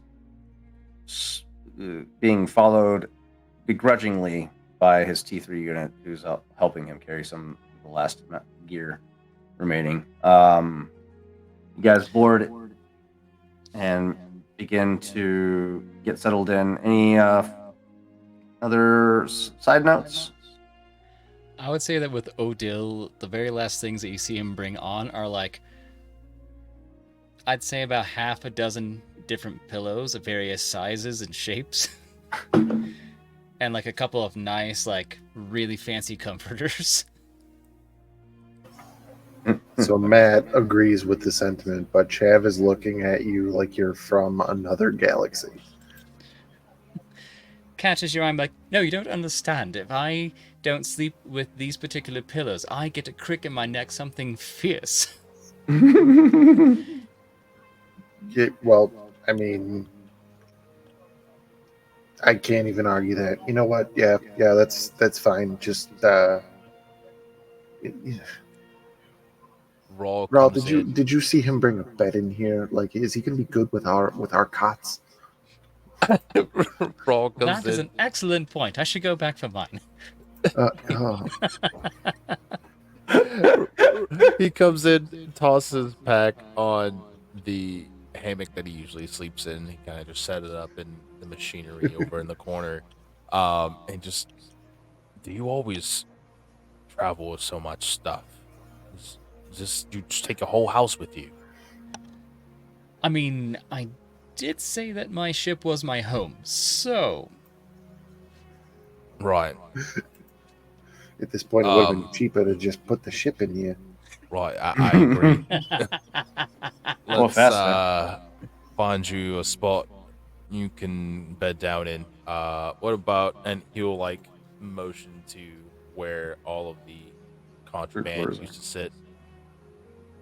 Oh, Just have him sleep right on top of it. Yep. Well, is it still there? no. Well, no, there is no, like, it's currently empty. Yeah. Yeah. That's what I thought. So yeah, he'll just motion over to that. Say, yeah, set up over there. I can give you some blankets if you need them, but other than that, this spot is home. I don't really know. It's a very small ship with a big, vast space in the back. You know. So, yeah, captain's up there. That's his side of the ship. I wouldn't go over there. Didn't go very well last time. Yeah, just make yourself at home.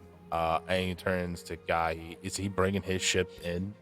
No. Guys just actually like guys just been and chat probably would notice. Guys just been like snacking on something, just looking at the ship like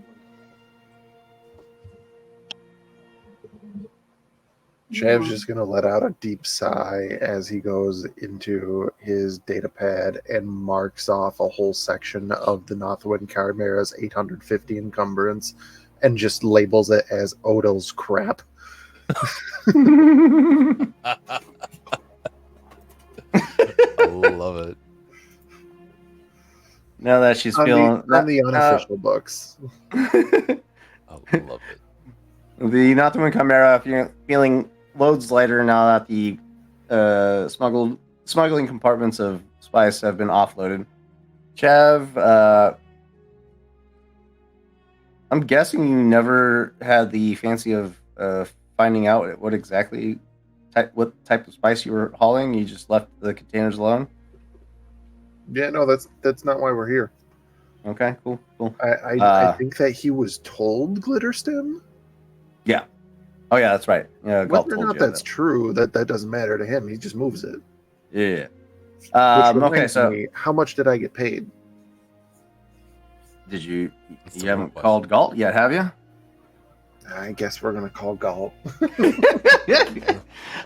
could do that in flight while because you guys have some traveling to do and it's going to take a minute. But yeah, you get in your cockpit, get situated, and the engines of the Northwind Chimera start to spool up. Yo.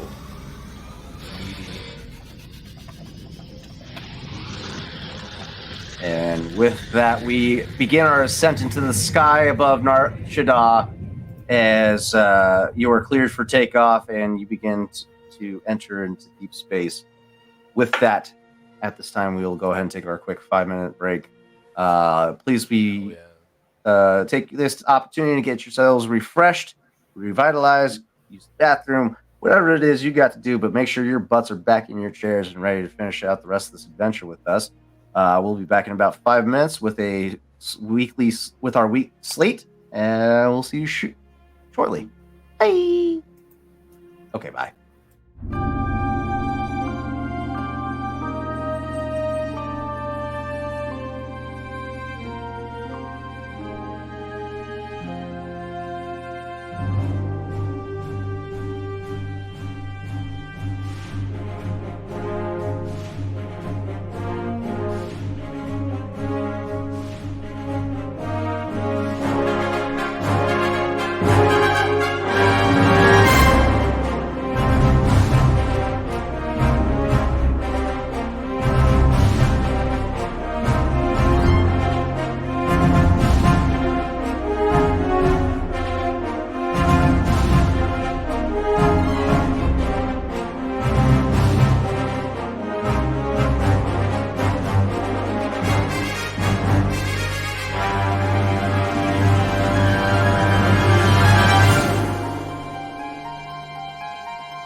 Oh, hello! Welcome back. It's me, Daddy Tarzan.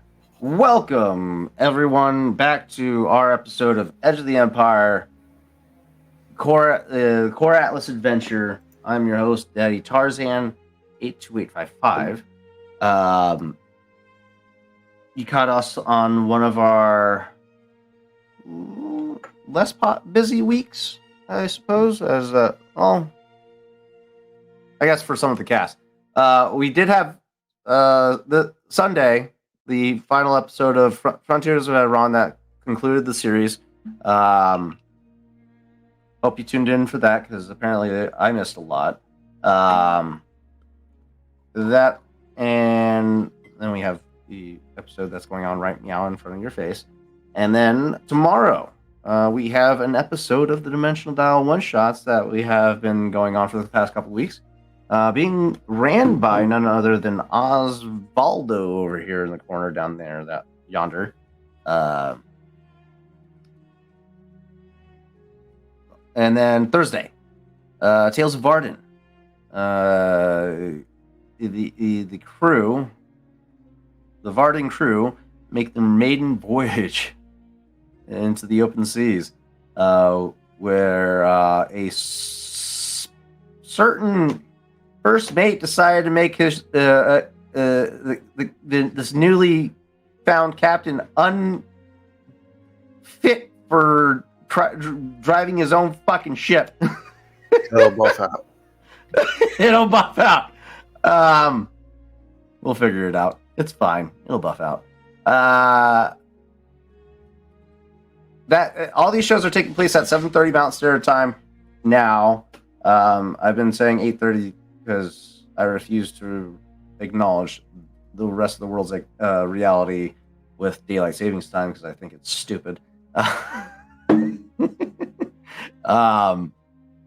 So we've moved forward an hour so we could stay on the same page as the rest of the group that are suffering from the condition that is known as daylight savings time.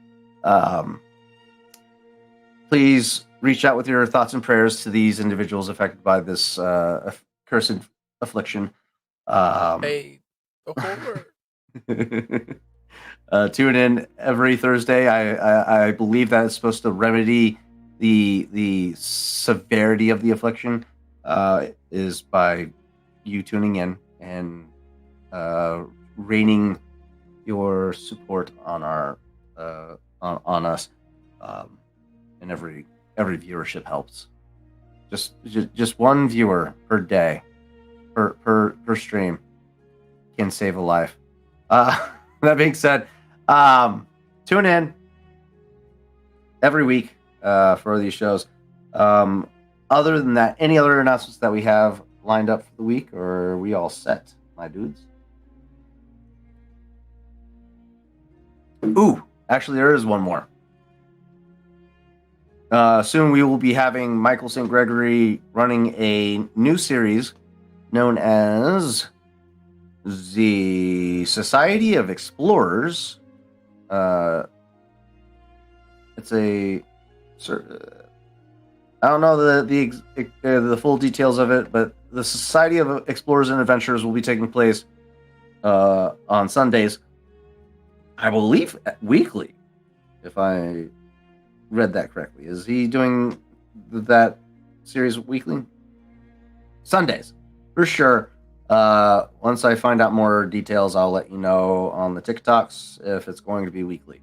That being said, let's go ahead and roll ourselves back into the scene with a camera pan down onto the exterior of the Northwind Chimera as she makes her ascension into deep space.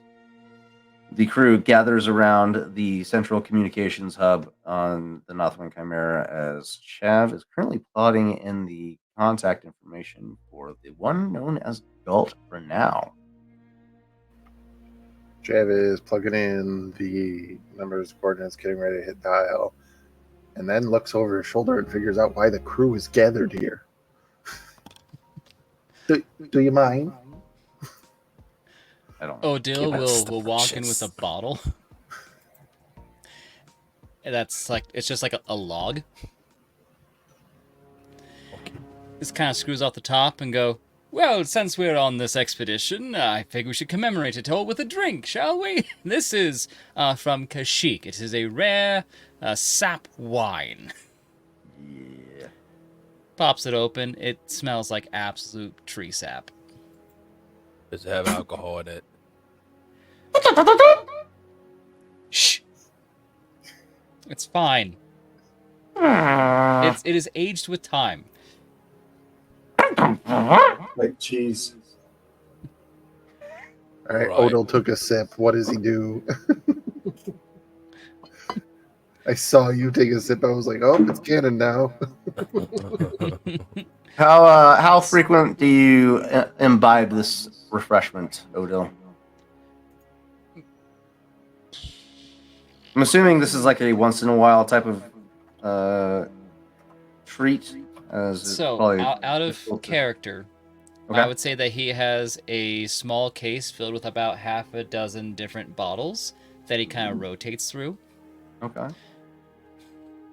So, 6 expeditions ago. Okay. As you all taste it, it's like a sour maple syrup. Ooh, that's fancy. Just I'm trying to on board, imagine those actually. flavors mix. Guy just downs it. Doesn't show any reaction whatsoever. I feel like this would be like at some level like a maple bourbon or something along those lines, which is good. Like I Got like Sage that. interested, so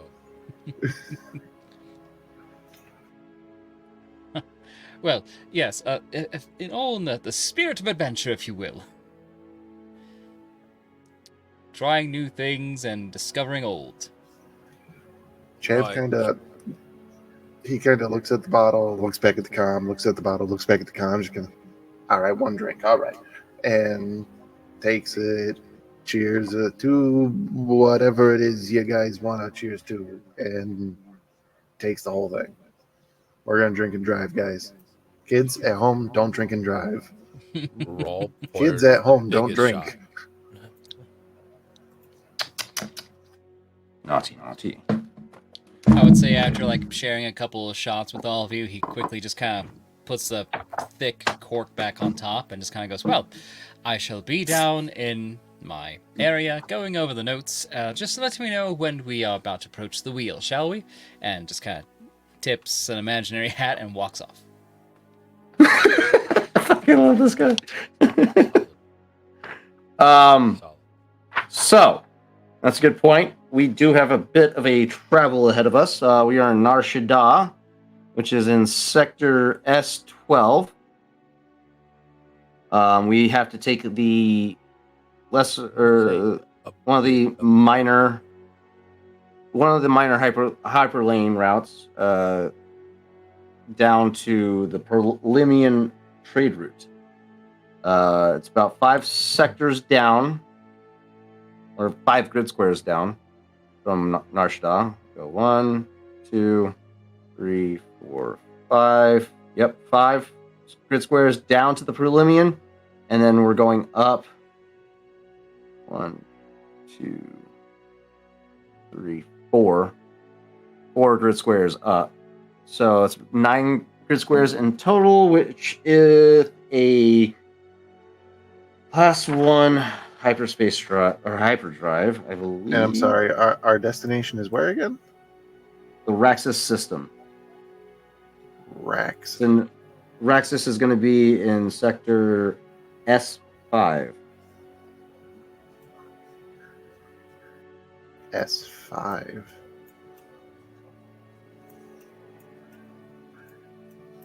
On the fringe of wild space.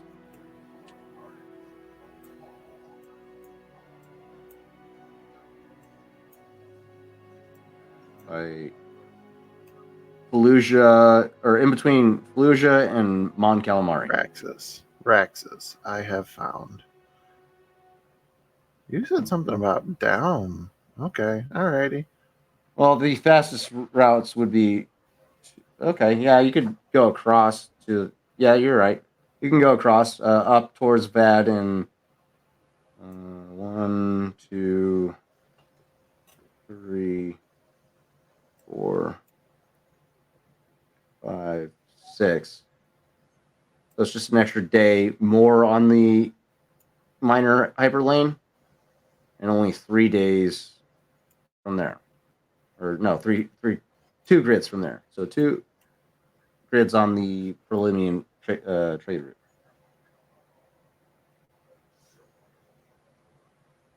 Which only makes it 7. So you do shave off a couple days.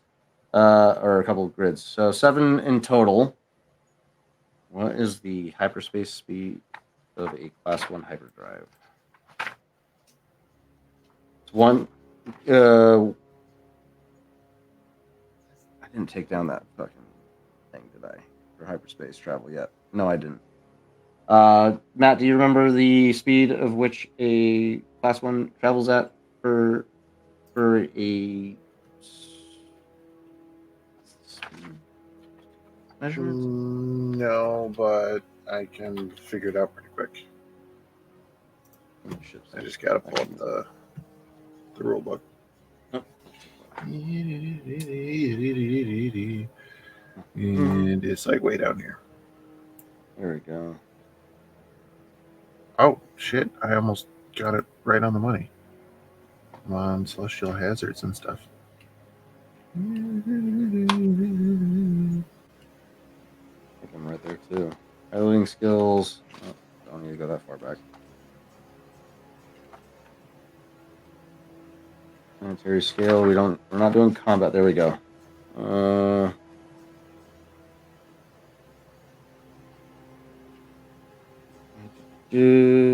Piloting check.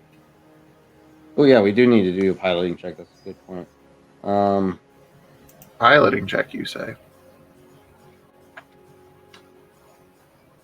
I know it's superfluous, but you never know. Someday you may actually fuck up. Not likely. If a loud guy would have been in the cockpit with Chap. Astrogation check. Within a sector, 24 hours. Within a region, 10 to 72 hours. Between regions, 3 days to a week. Across the galaxy, 1 to 3 weeks. So that being said, it is in the same. It's not in the same sector. It's going to be across the sector. But how far? 7 spaces.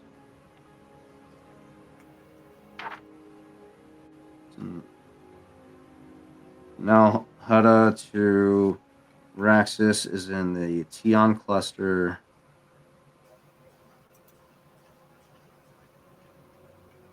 So we'll call it about in a region, 10 to 72 hours. Between regions. We won't push it more than 3 days. Especially after this astrogation check. Let's go ahead and get an astrogation check from whoever's going to be in the co-pilot seat. I would assist. Actually, wait a minute. Wait. I have a thing for astrogation, don't I? What is it? Tell me, man. Check. Galaxy mapper. Remove 1. Step back. Doesn't tell me what it is. 1 blank for her rank of Galaxy Mapper. I have 1, 2. I think that's supposed to be a setback die. You just didn't put it in. Okay. So there is no setback. It's an easy astrogation check. Roll fine.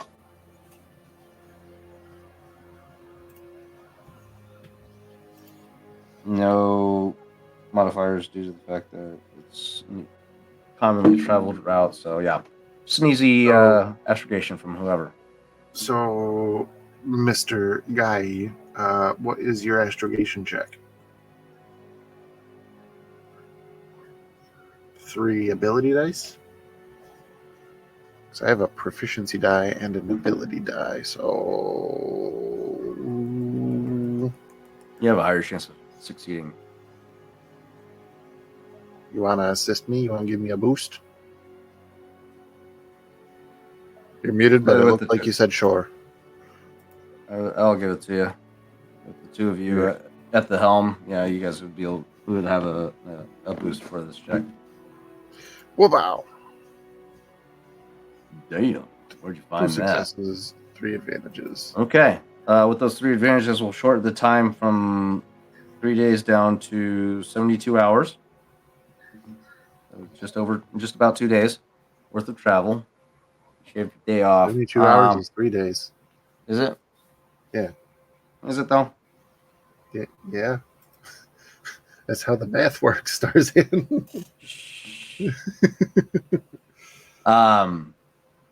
But if you say that it's less of 3 days 48. than actually 3 days. Yeah, just about less than 3 days. Actually, we'll shave off a whole day. So yeah, 48 hours worth of travel. In the meantime, once you get your course plotted and your hyperspace route charted, you spin up the hyperdrive and you enter into deep space or hyperspace. This is on fucking loop, isn't it? Yes, I can. Look at that. Okay, I just have to hit the button twice. Cool. All right, cool. You assemble at the communicator and you punch in Galt's information to reach out to him. Yeah. I love my new tools. The familiar visage of Galt Renau pops up on your screen, or on your holo display. Yes. What can I do? Who is this? Oh yeah. Chef. How's it going? Galt, my good man, how you been? Yeah, I've been great. How was the handoff with my constituent? Or Your cousin. cousin Yeah. was very appreciative of the souvenirs, but I think that he might just be spending a little too much time with them himself. You know what I mean? Oh yeah, he's a bit eccentric, bit of a loose cannon, but he's effective at dealing on Shaddaa. I will give him that. Whether or not he partakes in the substances at all, that's on him. Eventually, he'll burn out if that is the case. I mean, not if, but you get what I mean. That being said, I'm assuming you're calling because of you're expecting some pay. Is that correct? I mean, I would hope so. I'd hate to sour our relationship. I don't think that's the kind of business person you are. No, I got you. No worries. I take care of my associates. That being said, I run a standard fee of 10% per haul. You hauled a pretty decent size amount of glitter stem. I just need to figure out what I'm selling glitter stem for in the books right now. Give me 1 second as I skim through my data pad here. Oh, it's right here. It's $11 billion. You're funny. I love you. I love you. You're funny. You're funny. I love you. Glitter stem. Where is glitter stem? Let's go to equipment, right? That's where you can find most things, right? Lists. No. That's your cybernetics remote controls. We don't need that. We need personal. There we go. That's recovery, social skill slicing. Let's go status. Additional atmospherics, wound strength. Click. Where is? I swear there was like a faster way of finding. I am also looking. Black market items. Glitter stem 100 dose cargo container has a price of 5,000 credits restricted in a encumbrance of 5, and the North One Chimera has a encumbrance of 850. So how much was he giving me? I know he wasn't filling me up nose to tail, so Right. No, this was a small. You get a sense that this was more of a test run to see how trustworthy you were. So it is a relatively small shipment, but he just wanted to send you out on a run to one of his smaller dealers to see if you're effective at what you do. So it's not going to be a huge load, but it's 5,000 per encumbrance. You said per container, which each container is 5 encumbrance. Does it say how much a container weighs aside from just the encumbrance It itself? doesn't do weight; it just does encumbrance. So like, So we got to figure out how much encumbrance is. yeah, I mean, I don't remember ever seeing anything about translating encumbrance to cubic foot or pounds or anything like that. All that I could say is that the Nathwin Chimera has an encumbrance of 850 total. The Millennium Falcon, I believe, only has like 100 or 200. It's a stupid huge difference. Yeah. We're going to go off of what? A large weapon will prove as a heavy or encumbrance. Encumbrance of 3, blaster carbine. Carbine, from my experience, is only about 15 pounds. Okay. That seems kind of light, though. I mean, I guess that kind of makes 100 dose cargo container. Okay, there we go. 100 dose cargo container. Okay. There we go. So we're going to go with a glitter stim of 500 doses. That's going to be 500,000. 10% of that would be 50 grand. 50 grand. Your words, not mine. Yeah.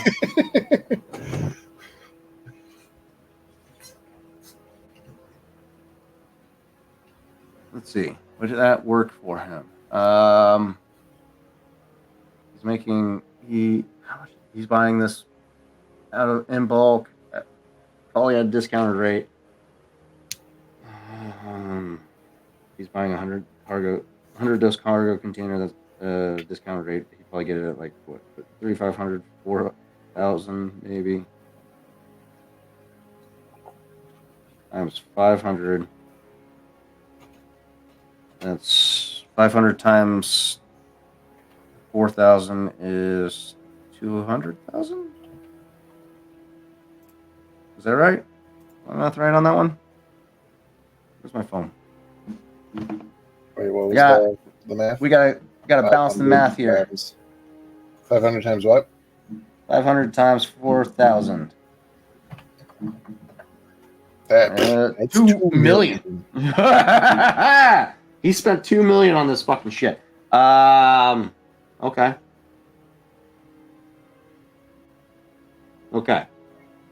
So,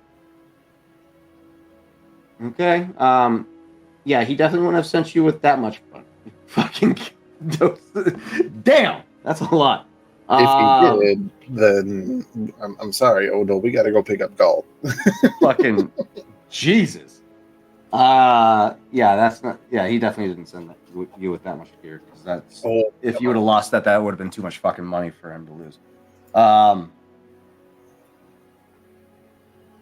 So we're gonna go with just 100 dose cargo container. For 5,000. Just a single one. Yeah, he would have sold it or he would have bought it for 4,000. He's gonna sell it to his markup for. He's gonna make a profit, so he's gonna double it, 8,000 to his dealer. So you get 10% of 8,000. That's 800 credits. There we go. That makes a little more sense. 800 credits for a small shipment makes more sense than 2 million. That would have been sketchy. with that, him just kind of going through everything. When it's finalized, indicating that the timing of this, Chav's not expecting to have that payment changed. This is when he's going to reveal the information. He's just going to go, "Thank you very much, sir. I do want to say, if you want me to do this in the future, we actually did get pulled over by Imperial blockade." Oh shit! Okay. And how? What the fuck happened? Did they find the? Did they find the stash? I delivered it, didn't I? Yeah. According from Sent, yeah, it's delivered. Okay. That's impressive. How did you manage to finesse that one? Trade secrets, my friend. All right. Well, So, good on you.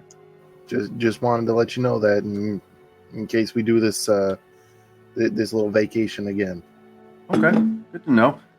Just a quick. I have to ask you don't have any Imperial entanglements, do you? Me? Entangled? Listen, if I had entanglements, somebody would have tied me down years ago, but free as a bird.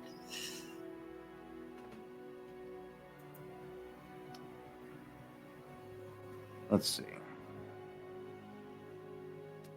Chav. We're gonna run off of your perception, which is a 2. Galt, where are you at, buddy? There you are.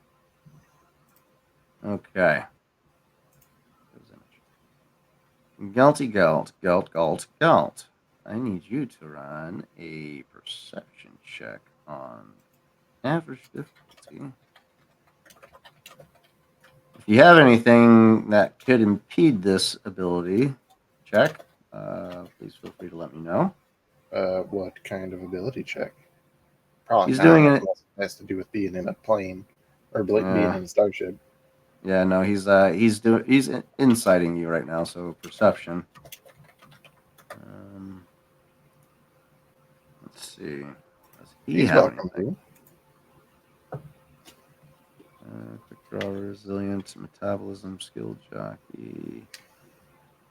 Yeah, nope. Yeah, that's all he's got. Okay, cool. What's the results? 2 success, 1 advantage. Might Okay. I roll deception against him?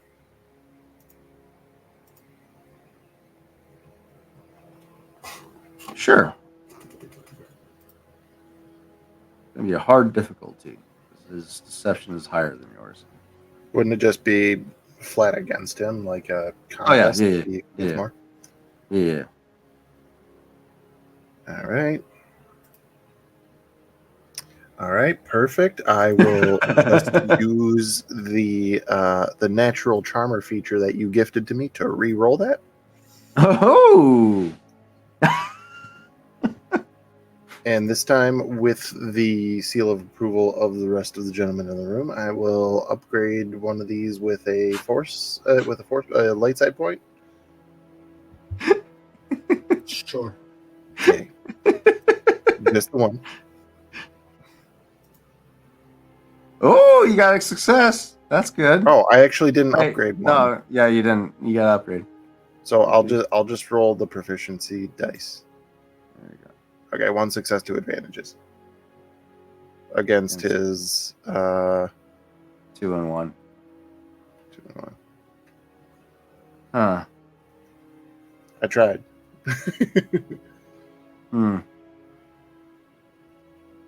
I do an awful lot of this is what Victor was running into with I need to invest in the talking stuffs.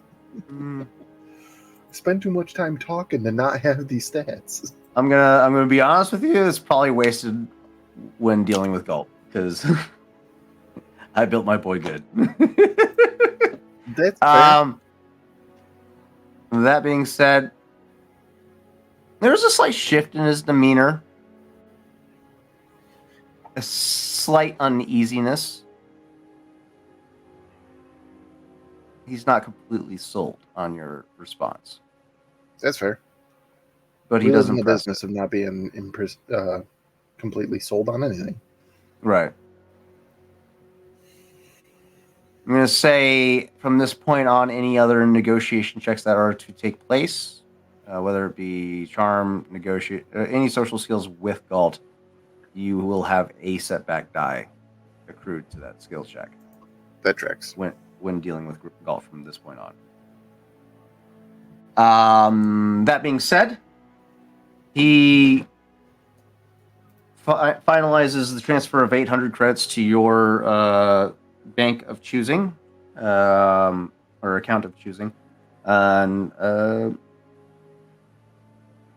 his expression grows back to a warm, friendly expressive nature.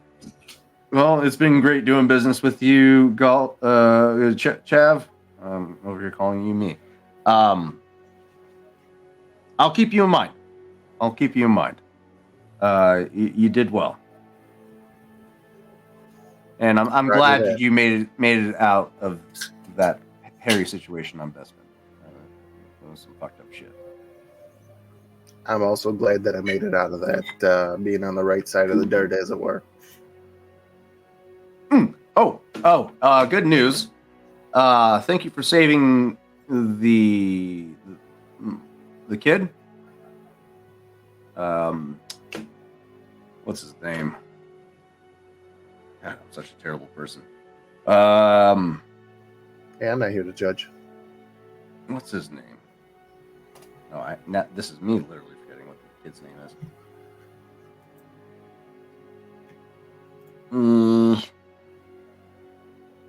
There we go.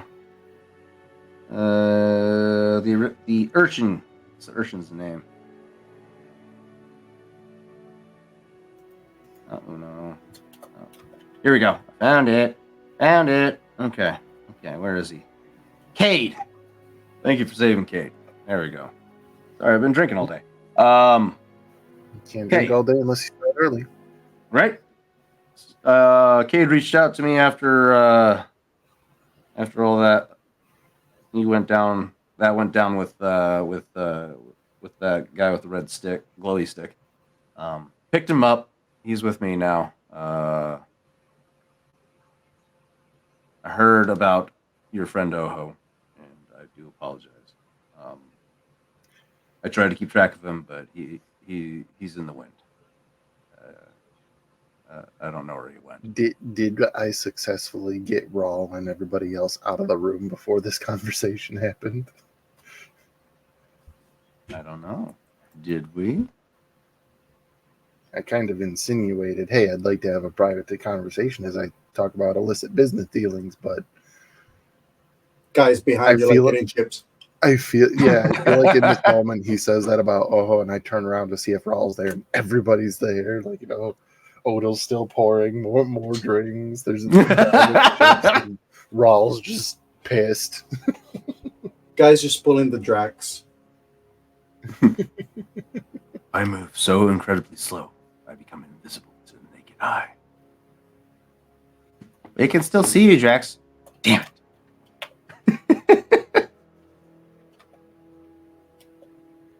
Rawl, you still here, buddy?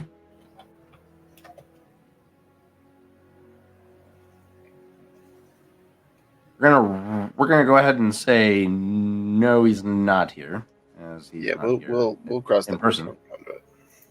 Oh, yeah, you look around. Yeah. Rawl's not there.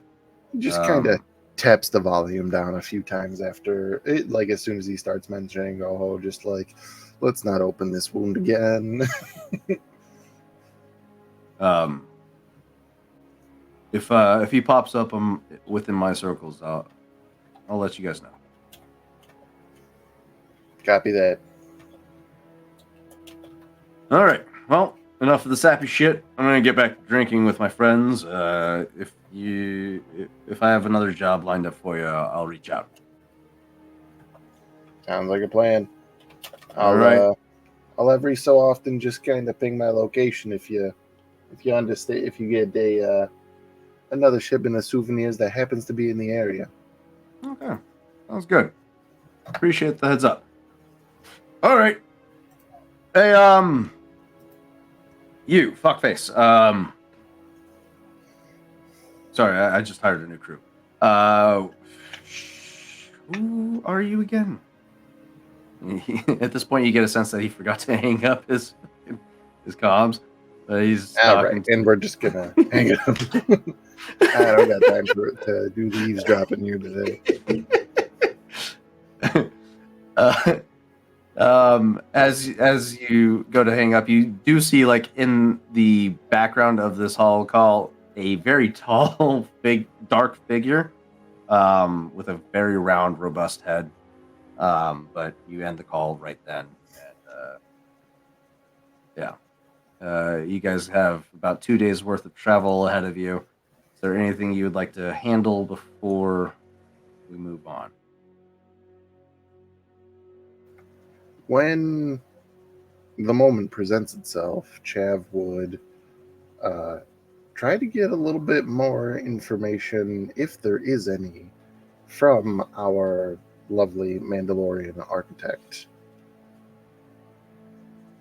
Odo, what are you currently doing, and where?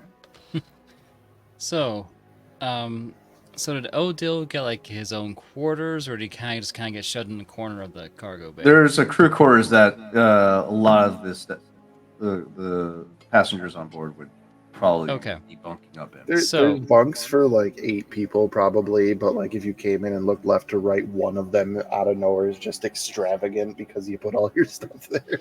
Pretty much, yeah. It is like a hoarder's paradise at this point. There are rolls of maps, there are data pads, there is a special charging port for T3, and the pillows. Oh god, the pillows and the blankets. And you probably see Odil like full on, like he has like a paper copy, but also like a digital holographic copy of all of his notes, kind of conspiracy theory corkboard strings and pins kind of arrangement. He's a very visual person. Mm-hmm.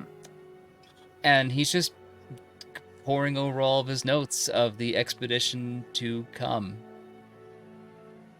So I was just gonna turn the corner in the crew quarters and look at what his ship looks like now and just be, all right, there, Mr. Atin. So what can you tell me when we get to where we're going? I mean,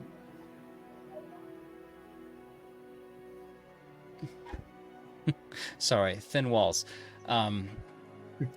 Well, I mean, there's the particular artifact that I am after, but there's several things that we could probably pick up along the way that'll be more beneficial and of more interest to you and the rest of you.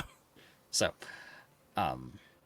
what I'm looking for is highly specialized and more important to the Mandalores in general. But there's no reason why we can't help ourselves to a few others along the way. What do you know of Rexus Prime? You are familiar with Rexus Prime. It is a junk planet.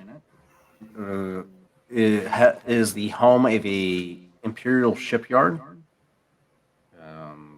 And that's why it is frequented by Imperial patrols, due to the fact that it's they don't want any type of interference coming from planet side to the shipyard above. I'll just kind of shrug and be like, "There's a shipyard there, Imperial in nature. What of it?" Well, the shipyard is not our focus, our interest in any way, shape, or form. It is, in fact, the junk on the planet. Glad that you're paying me to haul junk. So yes. However, for my particular interests, I usually would require permits, and special permissions to do what I need to do. But you know, when Those you are tell them bad that words you, on the Chimera.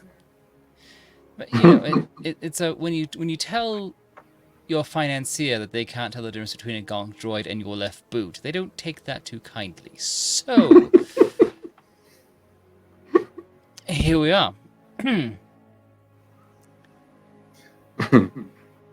Yeah, you gotta be careful with these people who have money. You know, you say the tiniest little thing, and your bank account never forgets. Oh my, do I know that all too well. So, but at the moment, that is my primary goal, the whole point of this expedition.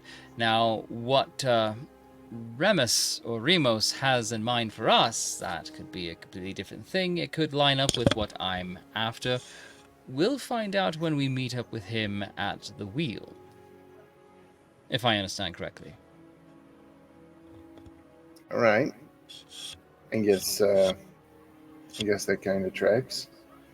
Find it kind of interesting that they said that you agreed with what I was saying about your bank account not forgetting stuff like that, because you seem to pay your way pretty good through some top shelf liquor and other unmentionables. I mean, let's be honest, I had a life before the Empire, and it's been holding out well enough. Very, very good fiscally responsible, as it were. Let's. You had a really good 401k.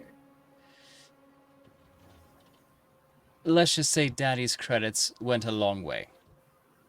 So. Say no more. Just immediately like, oh, you're one of those. He started his architectural research with a small loan of 1 million credits. Only small. So small. For clarification, the name of your benefactor is Rom. He's a blue skin Twi'lek with black tattoos or black markings across his leku. Get his information pulled up here. Did I go too far back? Yes, I did. Blue-skinned Twi'lek male who uses his supremely average nondescript appearance to blend in perfectly with almost any starport crowd. He camouflages himself with dark gray cloaks and jumpsuits, which are common in most of the stations and cultures he visits. Chav, you know the name Rom due to the fact that that's the president of Isotech. Oh. And I didn't hear that name originally, did I? I think this. You did read it out loud. In passing, on your way to the ship. But yeah, you know, Rom is the president of Isotech, and he runs it with his sister Shira. These are very influential people in your circles. So getting on their bad side is not the best idea, because they have almost a monopoly on the smuggling industry. Roger. Alrighty. So yeah, you'd kind of take it all in. All right, so and the fact that he's the benefactor of Odil. Yeah. Chav doesn't exactly want to tug on the thread of that sweater yet. But he is just going to kind of nod his way through it. And so I sees everything that you're saying, but got to ask, if there's all kinds of artifacts and stuff that we're going to be looking for, why is only one something that you're looking for?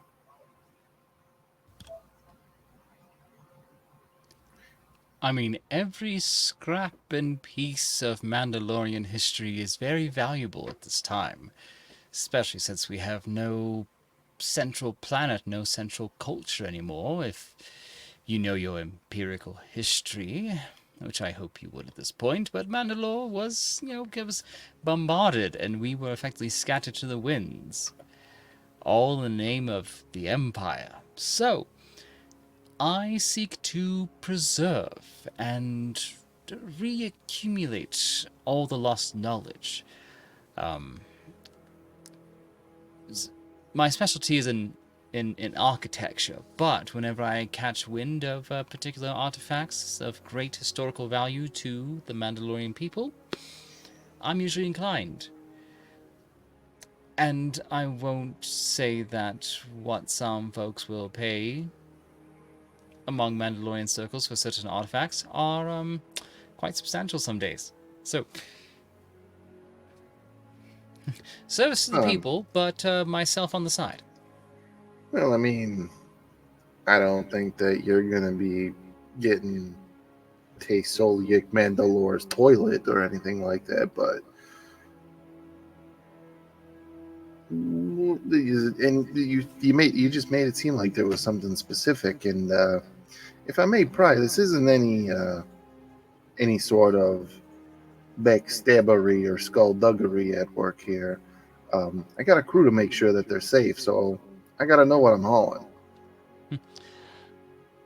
All right. Well, would you care for a grand old history lesson, or do you just want the cliff note?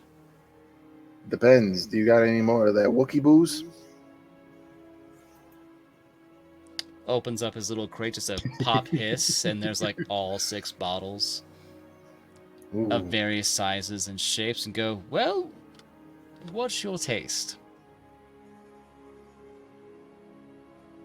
Depends on how long your story is, but let's just start from the right and work our way left. So, I don't know, DM. How long do you want this lecture to go? We could do a summary.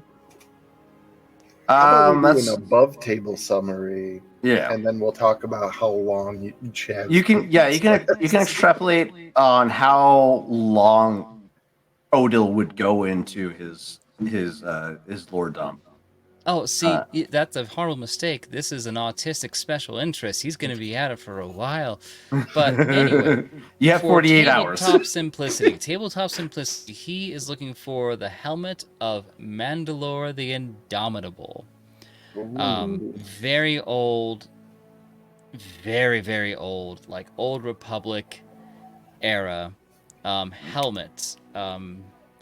Not a traditional like human Mandalorian.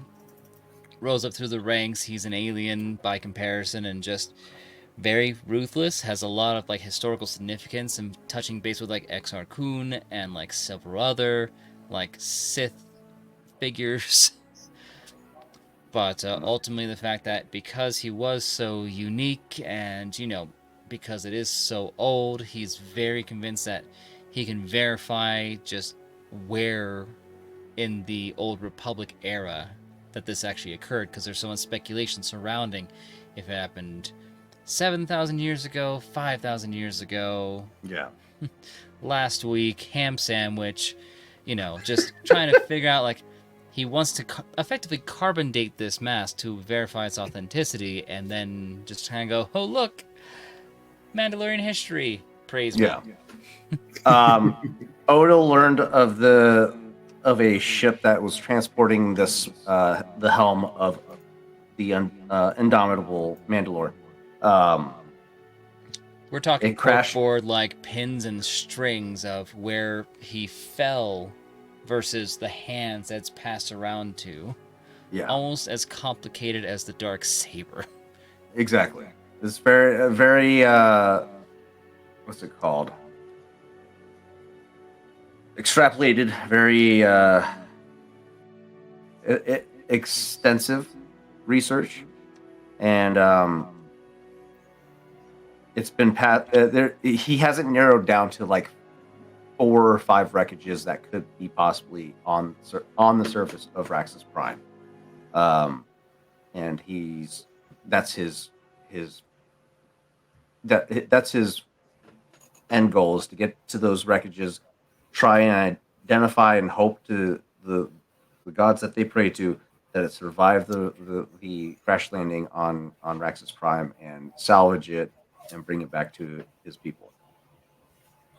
So I would say, thematically speaking, when you started talking about how unique and how important this artifact could be, he started to see credit signs. So you keep his attention. And what I will say is, like, probably how it goes is, like, whenever it seems like you're starting to get to what could possibly be actually a dollar amount, which is like keeping him on a hook, you change gears and just like kind of keep going for him. And he doesn't ask you to sum up until about 45 minutes in. So this does take more than an hour still for you to come finally to a close of what this is and all of your notes on it. And Chavez would be frustrated, but no roll required. He's drunk now. I will say to those that would have been listening in, Guy, Rawl, anybody that could have potentially listened in, everything Odal is talking about goes straight over your head, because this is way before your time, not something that's commonly talked about. It's even rarer for Mandalorians to talk about, and the fact that Odal knows about this artifact is anomaly is in its own right. But that being the factor, you don't necessarily like. It sounds like it could be worth a lot of money, but it also sounds like a bunch of bullshit. We're talking Indiana Jones and the Holy Grail kind of levels of maybe. Exactly. Or Milo Thatch searching for the lost city of Atlantis, kind of fucking rare. the way that like Chav is seeing it, like, we're definitely gonna find something, even if we don't find this. Which is also part of the expedition plan. I don't want to go solely for my artifact, but if it ends up being a bust, we don't come away empty-handed. I have to pay for these crews somehow. Right, exactly. I may be pretty, but I'm not that pretty. You know what? If this conversation lasts another 10 minutes and I had another shot of whatever it is we're on currently, I would have agreed with you. But for now, I'm going to go make sure that our course is all good. And he's going to stand up and stumble and sit back down. He's going I'm going to go ask Guy to make sure our course is still good. Well, you are absolutely in luck. I still have, like, 3 more bottles to go through. Maybe next cycle. There's just somebody trying to leave, you know, like a party or something like that. I have to go home now, Odo. We only have 2 days. Exactly, we only have 2 days. Oh boy, Chav's gonna die before we get there. But yeah, he would hand on the wall to steady himself, make his way back to the cockpit, and then it's just business as normal. He's satisfied with the prospects of the expedition. Okay. We're going to rewind time back a little bit. And our camera's going to cut to Guy. Probably around the time of departure from Nar Shaddaa and the conversation that you had with Galt and him in the background eating this galaxy's equivalent of potato chips. Guy, above table, we haven't really established too much lore. We've established some lore into Guy. but he is a fucking anomaly in his own right. And I love it. So you're trapped on a ship that sounds like it could be fun. It sounds like it could be fun, but at the moment you feel fucking bored. What are you doing to keep yourself entertained with your insane skills that allow you to fucking blend in seamlessly as long as you stay still? Well, thank you for asking. Guy is actually taking his most recent selfies that he took, both when saving a group of people and just rocket launching a warm giant creature, and the one that he did at the bar as well. And he's adding those to a intergalactic dating site Oh God. where he is just updating his profile, and you just see him is just kind of just oddly just doom scrolling, just Doom no. scrolling on Grumble. Yeah, on Grumble, just no. And from time to time, he will get messages from Gal of information about potential, jobs that are coming up. And it's just like looking at the different ones, and it's just, no, I think this might be more fun. Redirected through the system. It's a nice ship, I guess. Yes, Gal. No, I'm not touching anything. What? This is not. Listen, I'm not touching, and it's just like double checking the course. I'm not touching anything. So yeah, just stay the course, and if you need, send me something fun, okay? Only if you see something fun. All right.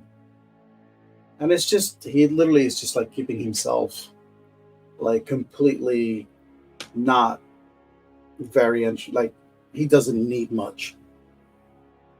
Mm. But he has taken the time to just like take a look at the ship. Like he really is like interested and curious as to how this particular ship has been tended to. So I noticed we have a character sheet for Guy. Is it fully fleshed out, or is it still need to be built? In what sense? Skills wise and whatnot. Skills stuff that's been distributed. Whatever Okay, you cool. gave me what has been distributed, yes. All right then. Let's go ahead and have you roll a average computers check. As you look over the systems of the Nothwind Chimera to see, just to learn about what the Nothwind's been doing, where it's been. And it appears she has some pretty strong safety measures in place. But not strong enough. My God. This is also the kind of stuff that you probably just see him is just kind of like looking at, and it's just this like tap tap tap, sort of like firewall, and he just goes. He just goes in. Just the firewall just. I have access. I'm in. You pull up the flight logs, the communications logs that it's gone through. You see a lot of redacted communication logs that are corrupted. It's either redacted or heavily corrupted, which does raise a red flag for you, for sure. Yes and no, I would say. Yeah. but you see that in their most recent travel logs, an interruption to their flight path to Nar Shaddaa. There's like a window where they were on the way to Nar Shaddaa, but they were forced out of hyperspace. You don't know exactly what transpired, but there's a brief pause in that travel to Nar Shaddaa. There's a couple planets in that sector, but there's no log of them landing at any systems near in that sector. It's just a quick, a brief break in that sector, and then they resume their hyperspace route once more. Reasonable to assume. With your field of work, you know that there are certain areas that you have to avoid in order to not as a pararescue operator. You kind of have like a small insight into where military operations are being conducted. You don't get the full picture, but you know that the Empire has in place in several sectors of the galaxy dreadnought ships that are capable of forcing ships in hyperspace to be pulled out of hyperspace. This travel log, the interruption to this travel log seems consistent to that interruption or to being pulled out of hyperspace. Considering his former life, he would be able to kind of get a sense of this idea. Yeah. It made him wonder. It would make him curious. But he's used to executing operations without asking many questions or without really caring that much anymore. Like, he does it for the thrill, as you can see it on his face. Just stoic. That's interesting. Okay. I do have a question. Did we establish whether or not Guy was there to hear the conversation where Alho was mentioned? That's up to you. You put yourself behind me with your definitely not potato chips, so Yeah, I can't argue with your Looney Tunes magic. I had the potato chips in my hand, so technically I could have been in any room. It's just the way it works. If you have potato chips. Yeah, I would say that'll be up to both you and Matt Guy will remember that. Noted. He has black market dealings. But yeah, so Guy will take note of all this information and probably then like leave it. He wouldn't like copy it or take any he'll put a mental note like if in case something pops up later. Yeah. But he's keeping communications with Gal and his ship that it's on, following a little behind. Gotcha. Yeah, you spend your free time invading the security systems of Northwind Chimera as a means of entertaining yourself for the next 48 hours. Chav, you get alerts of invasions, but you can't figure out what the fuck is going on because every time you see Guy, he's in a different fucking room. Just like, what? But yeah, you get alerts that something's amiss with your ship on occasion, but you can't seem to identify the source because it's coming from within the ship itself. You take mental note of that, and 48 hours finally lapse, and you begin to exit the hyperspace travel. And before you is a space station known as the Wheel. Chav, you've been to the Wheel before, as it is one of its major imports is food, water, high technology and information, you've been known to you're experienced with trading information every now and then. Whenever you do manage to come across something pretty juicy, but there's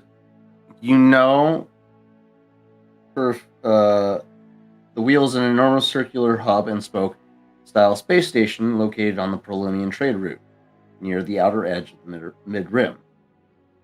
It is a center of immunity sphere, making its status under the Empire unique. Nominally, Imperial ships are not allowed at the station, and there is no formal Imperial presence. This makes the wheel a popular destination for anyone avoiding the gaze of the Empire. It is a hub of economic activity above board and below. It is also a major tourist destination with popular casinos and entertainment zones. You are familiar with their form of government. They have an administration circle, as well as they primarily monitor their security throughout the station through a master control computer system known as Master Com. A lot of the locals have taken to calling Master Com, affectionately, Mickey.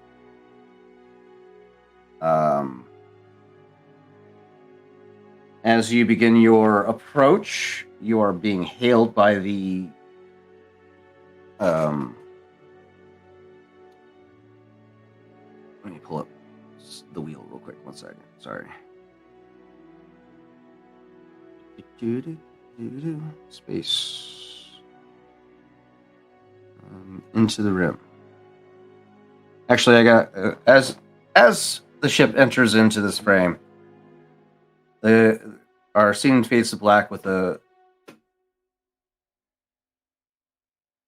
amid a backdrop of galactic civil war. A huge space station known as the Wheel is one of the few places still beyond the Emperor's reach, attracting lowlifes, fortune seekers, and refugees alike. Meanwhile, a derelict message pod discovered by an illicit tech company on the Wheel gives new life to old smugglers' stories about a long-lost separatist treasury ship, the Sanala Or. The wreck lies at the edge of wild space, waiting to be found by those brave or crazy enough to look. The ship enters in range of the space station and begins to be hailed by its space traffic control.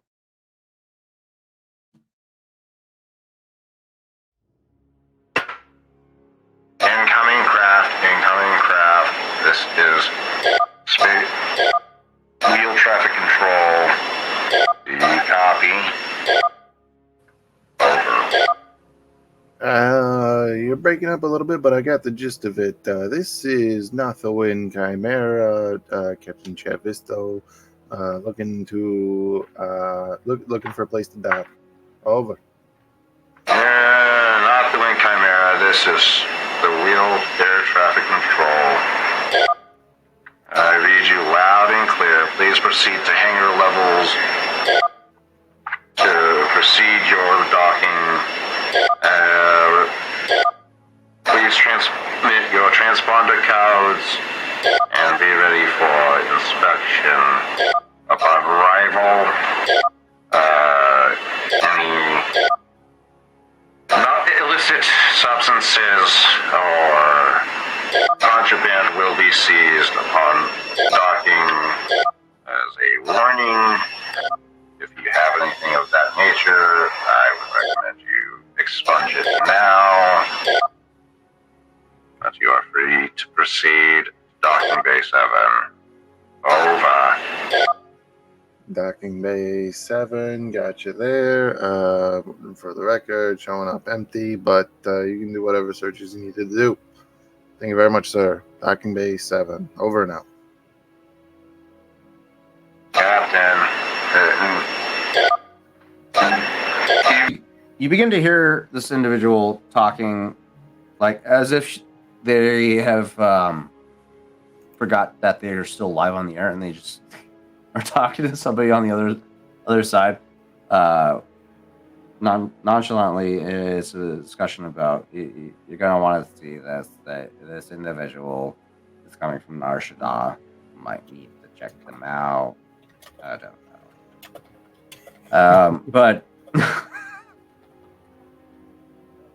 you approach the hangar deck and dock. The hangar decks contain a variety of different stores and other facilities commonly sought out by the short-term visitors. The wheel hosts almost any establishment that can be found in a modern major city. Again, you've been here before, Chav. This is one of your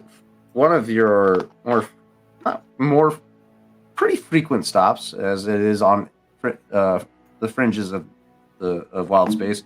So they have a lot of goods that they want shipped in. So it's plenty of opportunity to make money here. I'd say a lot of my legit runs probably come through here too. Yeah. You know that this place is very, very tightly ran. They have little to no space when it comes to bullshit. You cause trouble on the wheel, you're thrown off the wheel. That being said, you make your landing. The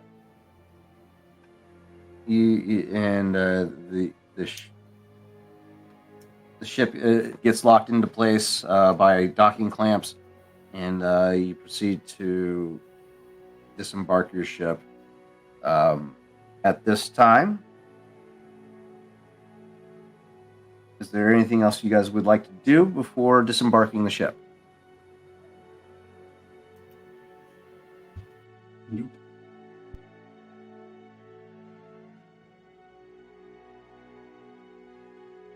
We're all set? Okay.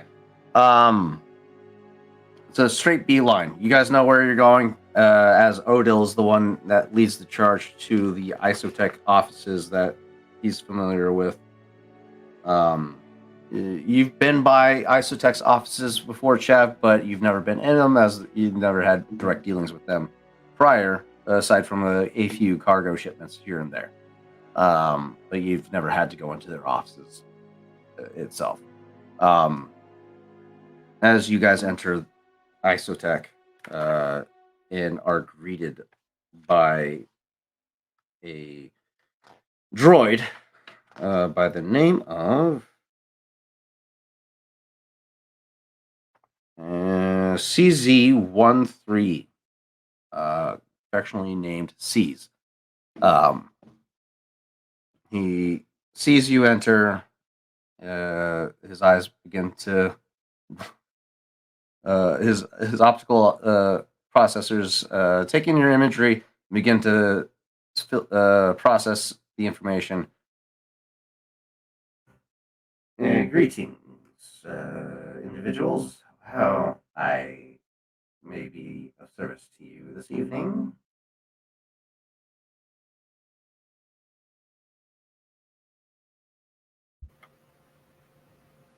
I believe that's your cue, Professor.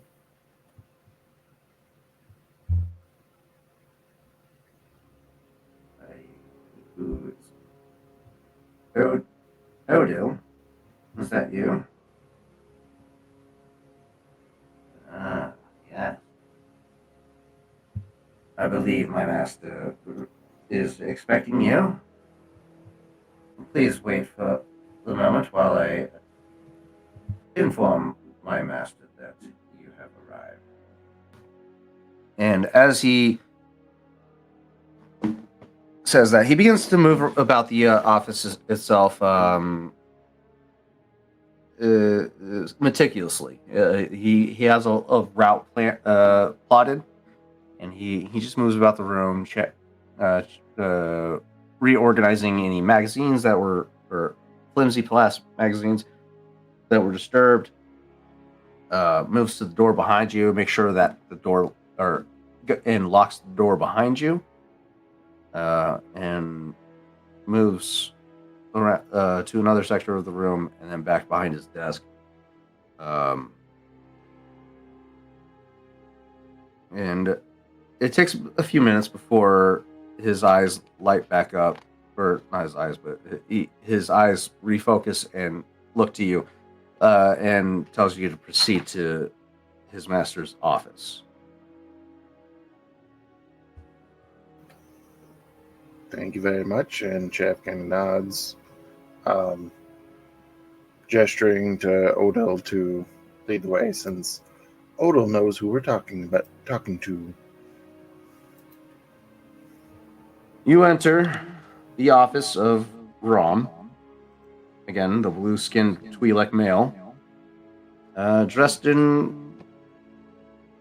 currently dressed in a gray cloak with lined with fur.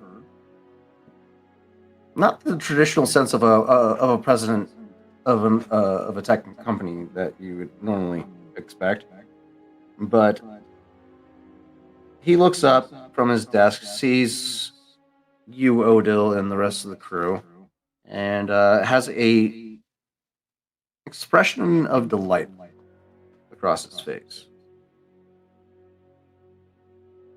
Odil will have a similar, like, just big old showmanship grin, like, oh, yes, hello, my old friend. Good of you to show up. Please, take a seat. He gestures to the various seats that he has throughout his office. I would say at this point that Odil took the chance to get out of his entire armor, put on something a little more diplomatic and slightly regal. Okay. Yeah. He resituates himself. Again, the clothes that you're seeing him in isn't the typical presidential clothing. And you've seen him kind of wear this type of clothing on a regular basis, as he doesn't like to stand out in a crowd. But he resituates himself, and looks at the group of you. All right. Straight to business, I see. It seems. Okay. Well, I like there's you. only so many pleasantries we can have. So, This is true. Yes. All right. Are any of you familiar with the Sa Nalaor?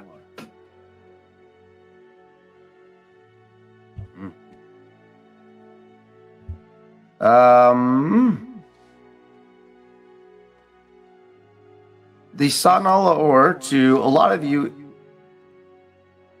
is vaguely familiar, as it is one of the various separatist ships during the Clone Wars. Guy would know. Guy would know. It is a... Actually, he'll explain it. It's a ship of legend out here, especially among smugglers. A separatist treasury ship filled with cash and precious metals or secret technology. Right? But it disappeared after a while, fleeing Imperial pursuit to the edge of the Outer Rim at the end of the Clone Wars. Treasure hunters chase rumors occasionally, but no one has found it. Some never return. But as it happens, one of the Sa Nalaor's hyperspace message pods was recently found, long dead, near the wheel, and delivered to me. I understand if you think this is some kind of con game, but I want you to find this ship for me. Right? Here's the deal. This pod appears to have the last known locations of the Sa Nalaor and limited information as to its condition. The ship is at the outer fringe of the Outer Rim. At a minimum, I want you to find the ship, assess it, bring back all the information you can to our secret salvaging base on Raxus Prime. Odil, I know you have interest on Raxus. I know. You come see me on Raxus Prime on my secret base. Uh, However, I also believe there's some special technology aboard that would really boost Isotech. All right? If you find that and bring as much as you can back with you, I'll double your reward. Maybe triple if it's really good. Yeah? I have a I would like droid. to think that would make up for the last expedition that I. Oh, yes. Significantly. You cost me quite a bit of money, Odil, for that expedition. Yeah, a couple of clay pots is not exactly anything to write home about, so. I was hoping for technology for cybernetics. You know this is tech I deal with, and you bring back pots. I can't deal that. Before we go any further, I must ask, who are your friends? Well, I probably should have asked this before you even started talking about because you've been having security issues. But if they're with you, I'll let them introduce themselves. I've only gotten acquainted with a couple of them, but I'm not so sure about that one over there, as he points kind of over in Rawl's direction. That one doesn't seem to like cheese, so that much I can tell you.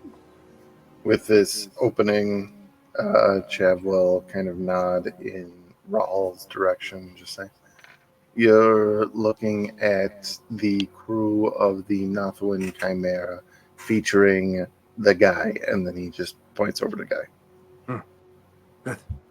Good to meet you all. I am Ram, president of Isotech, as it were. Pleasure to meet you. I heard you mention my favorite word, which is reward. Man of money. I like that. Man of money gets results. Take notes, Odin.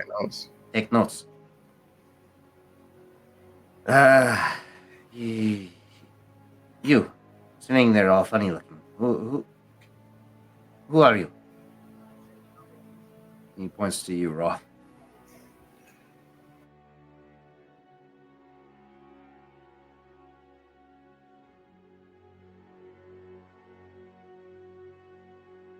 You're muted, bud.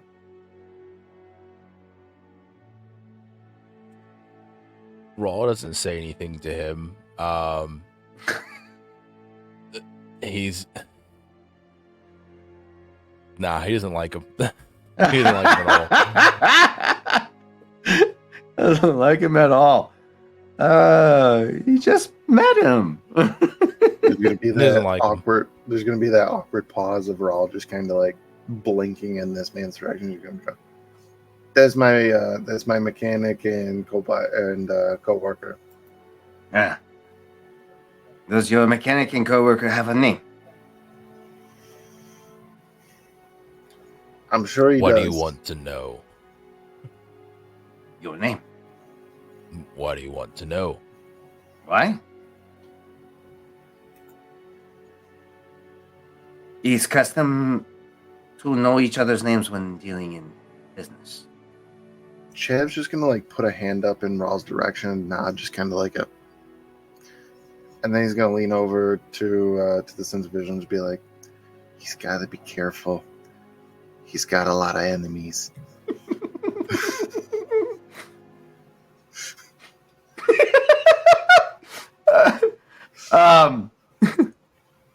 Yes.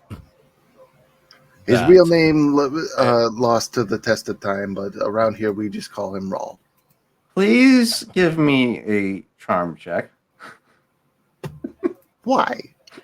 'Cause I want to see how well he responds to this joke. Oh, please no. You know what? We're getting pretty deep in night, I'm going to cash in another light side token. Feel Sure. free. It's fine. 2 successes. All right, look at you. Okay, let's do. What's your insight? What's your perception? What's my insight? No, Rom's. Oh, Forgot to give him a fucking character sheet. Or not a character sheet, a picture. It's fine, I'll get them later. Perception is ooh. You know what? It's not necessarily just you're not rolling against anything. This is a simple charms check, actually. I know what that Rom? means, and thank you. Rom cracks a smile. You're funny. I like that. We need humor in this industry. Good. Good. Yeah, that's what I keep telling them. All right. Who are you, funny man?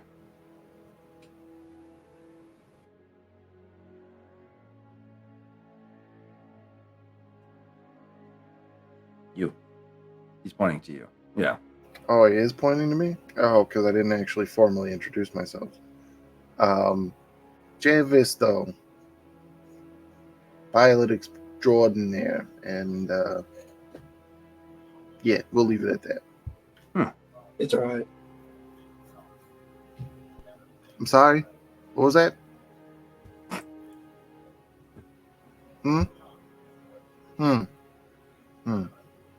Sorry, I think that I got some grease in my ear. I think that I was hearing some bullshit.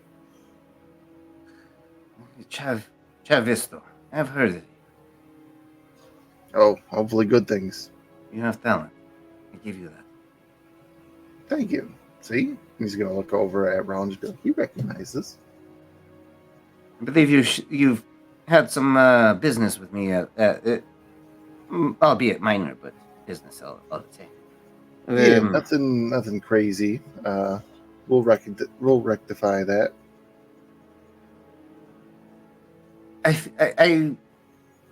have a good feeling you like the arrangement that I have to propose. He looks at Guy, gives him almost a knowing glance, almost as if he's familiar with with his field. Probably because he's probably had to contact his agency a few times to deal with some stuff. But he continues. Well, now that we have formalities out of the way, I have a job for you.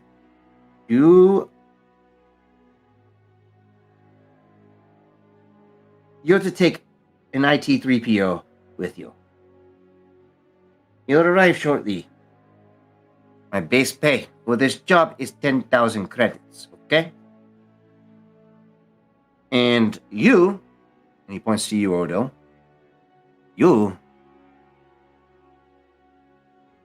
I'll reduce your debt to me significantly if you do this job.